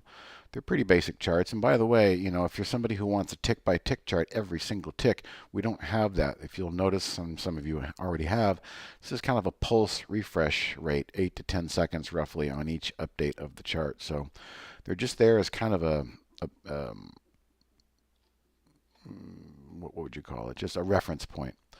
They're not tick-by-tick charts. All right. Can I take a look at YVR? Yes, we looked at that earlier. YVR, and let's see how it's holding up. Still holding up okay. I mentioned back here it had a nice bounce off the intraday 10-period moving average, but now this thing is very far away. Its 10-day moving average looks to be about $3.10 maybe, but right now we're up at the $6. There's a lot of space in between the current price and a normal reset of momentum. So you get a little itchy up here to take profits, and you don't want to take them too soon, but you don't want to take them too late. And so I use that intraday chart right here. If a candle closes below that rising moving average, that's when I would want to get out. Thank you. All right. Michael, have you guys considered hosting a swing trading room similar to the day trading room? We've kicked it around. We've thought about it. There's no real plans at the moment to do it, but we have talked about it, and that's not to say it couldn't come at some point. What we do have coming are some new products. Product for somebody, maybe this is you, okay? You signed up to Trade Ideas yesterday. You're pretty new to trading. You're excited. You kind of know what you want, but you're not really sure, how to get there. And again, you're very new. And you open up Trade Ideas and you're just instantly overwhelmed. A deer in the headlights. We hear it all the time. It happens. And some people persevere and push through it. And other people just go, I'm not ready for this. So for those people who kind of get intimidated and say, I'm not ready for this, we're going to have a new product coming out, which is going to be around, I think, $55 a month. They're going to be push notification, email type stuff in real time that's basically AI driven and also curated from some of the swing trading guys here. So real time alert ideas, maybe 4 or 5 ideas a day. So basically the curation part is done for you. And we're using the technology to deliver real-time ideas in real time. So for the people who don't want to sit here and be in front of all their scans and create their own scans and try and figure it out, it'd be kind of a nice running head start. For that respect, that could breed some sort of a day trading room at some point. We certainly have the talent to do so. We'll see how it goes, Michael. But we've heard that request, and we would see a value in that for sure. To short, okay, so KR, it's a great question. To short YVR. So let's just flip it on its head, what I just discussed. If I was long and I was in the money and I'm itching to take a profit, but I don't want to get out too soon, I want to get out at the moment I feel everybody's going to start rushing for the exits, that also, conversely, would be a good time to establish a short then, wouldn't it? So if you're somebody who's trying to fade momentum, and a lot of people do this, and they do it very well. It's not my game, but if I were going to fade the momentum, guys, I would just sit here and wait and wait and wait, and I would notice that giant gap between the 10 SMA at 318 and the current price at 6. The minute a 15-minute candle posts a close, we got 5 minutes for this one to post a close. Maybe it's not this one, but maybe the next one posts a close, and that $6 level right there is looking pretty solid, like it was defended this morning. This is probably going to be your sweet spot to establish a short if you wanted to. You could anticipate it here, maybe put on half size, all right? And then if you're wrong, it doesn't hurt that bad. And then you add the second half at that point, or you just wait for it to break 6 and post a close under the moving average. That would be your initial point for a short. That's one way to short stocks. There's a lot of people that do that. It's called shorting momentum, but there's an art to doing it, and you really want to make sure your entries are perfect, because nothing worse than being squeezed out as a short and shaking your head as to how can that happen.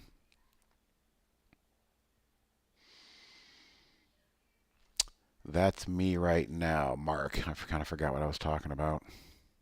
Oh, I got you. You're talking about being overwhelmed with trade ideas and looking for some concepts and some ideas. Yeah. So this new product coming out here, probably in May as well, will be a good entree for people that just want to start getting their feet wet with some ideas. So yeah, Mark and Ed, I see your agreement there, and we're kind of aware of that.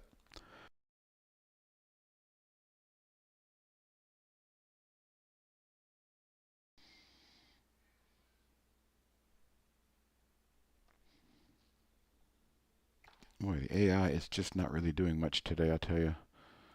Here's a good example. So there's a short sell. Now it's in the money, but look at what this moving average can tell us if you're using the AI, okay? The AI gives you the idea for the entry. And then here's Steve's 10 SMA. All right, now it's in play. All you're doing is you're saying this is a short. If the candle closes above the SMA, then you're probably going to want to get out of that short. As long as the price stays below this SMA, you're going to want to stay in that short and hopefully participate in that momentum.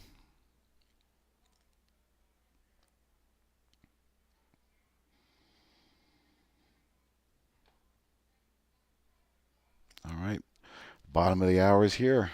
I'll be here for another half an hour. Now that our screens are clear. Great question, Bruce. Do you offer a free trial of the software? We do not offer a free trial of the live version. We used to offer a free trial of a delayed version, but that literally created too much confusion and we couldn't have any of our good features in there. And on the live version, it costs us money to license live data from NASDAQ and New York Stock Exchange. Trust me, they've audited us. We're in the middle of an audit. They're very, very strong about who gets their data. So we have to pick that up for you each month, and it's included in your subscription. But for a free live trial, it doesn't work out to be free for us because a lot of people would just take it and dump it and just keep working the system. So what we do is 4 times a year, we offer what's called a test drive. And for the price of admission, which is basically the live data, it's about $9, you have a 2-week free trial and you have use of everything. And we only do that, we only open that up 4 times a year, kind of like the Showtime, HBO weekend trials. Well, we do it for 2 weeks. And the next one, as I hear, is going to be in early May. So mark your calendars and keep an eye out for more announcements that early May will give you an opportunity to try this out for 2 weeks at only $9, which is pretty much free.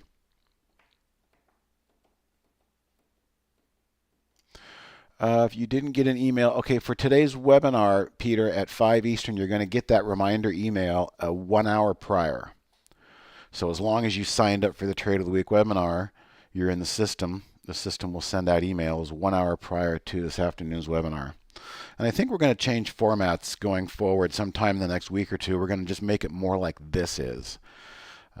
We've been kind of old school in our marketing, using GoToWebinar and collecting emails so we can continue to advise you of things. But we might make a hybrid of that going forward to where you don't necessarily going to need that link to get into the webinar live each day. We'll start doing kind of a simulcast. But for today, you're going to need that email. So if you don't get it, just come into our live chat or info@trade-ideas.com and we can put a makeshift GoToWebinar link on the spot together for you to get you in at the last minute at the door, so to speak.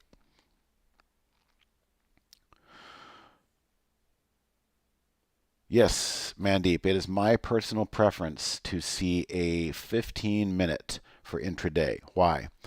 Well, I see a lot of people come in that are new and they feel like if I can just be fast and use 1 minute charts, I can be quick. That's not the case. And it's a logical assumption, but a false reality. The machines are going to be faster than you are any day of the week. Therefore, I feel like I can disseminate data on a 15-minute chart in a much slower capacity by zooming out. I used to be a day trader, and I used to be fast, and I used to use a 2-minute chart and a 5-minute chart. Well, when the algorithms and all that stuff took over in about 2007, and the market changed its structure, and we had dark pools in 13 different places that the algos could hop around and make a penny on you 1,000 times an hour. That changed the game of scalping and day trading for me. I no longer wanted to participate in that. So I had to pull back in time, like a zooming out. So instead of flying over the ground at 5,000 feet, I'm now flying over the ground at 15,000 feet. I can just see more of the landscape. Things are slower to me. They're not as quick, and it worked. And it's something I'll never change back to. And then on top of it all, I just started to notice the incredible correlation of that 15-minute moving average with the 10 simple moving average on a 15-minute chart. It just worked. The 5-minute doesn't work. I've tried. I even tried using a 5-minute moving candles for the first half an hour of the day, then switching to 15. I found I couldn't catch those gap and fill the gap and then find support right at the 10 SMA on a 15-minute chart. That never was apparent. It didn't show up to me. It didn't pop out on a 5-minute chart. So once I realized that, I scrapped the 5-minute chart altogether. And it's my contention that the more simple you can make your perspectives, the better. If you've got 7 indicators on your chart and you've told yourself my rules are I'm not going to pull the trigger until these planets align up, you're going to miss a lot of opportunity, and you're also going to outthink yourself, over analysis paralysis, and you're just not going to participate. I just like to focus on price action, support resistance levels, horizontal pivot levels, and then my couple of moving averages. I only have one. That's my 10 SMA. I have 2 now on my 15, the 10 SMA, and that 130 that I talked about.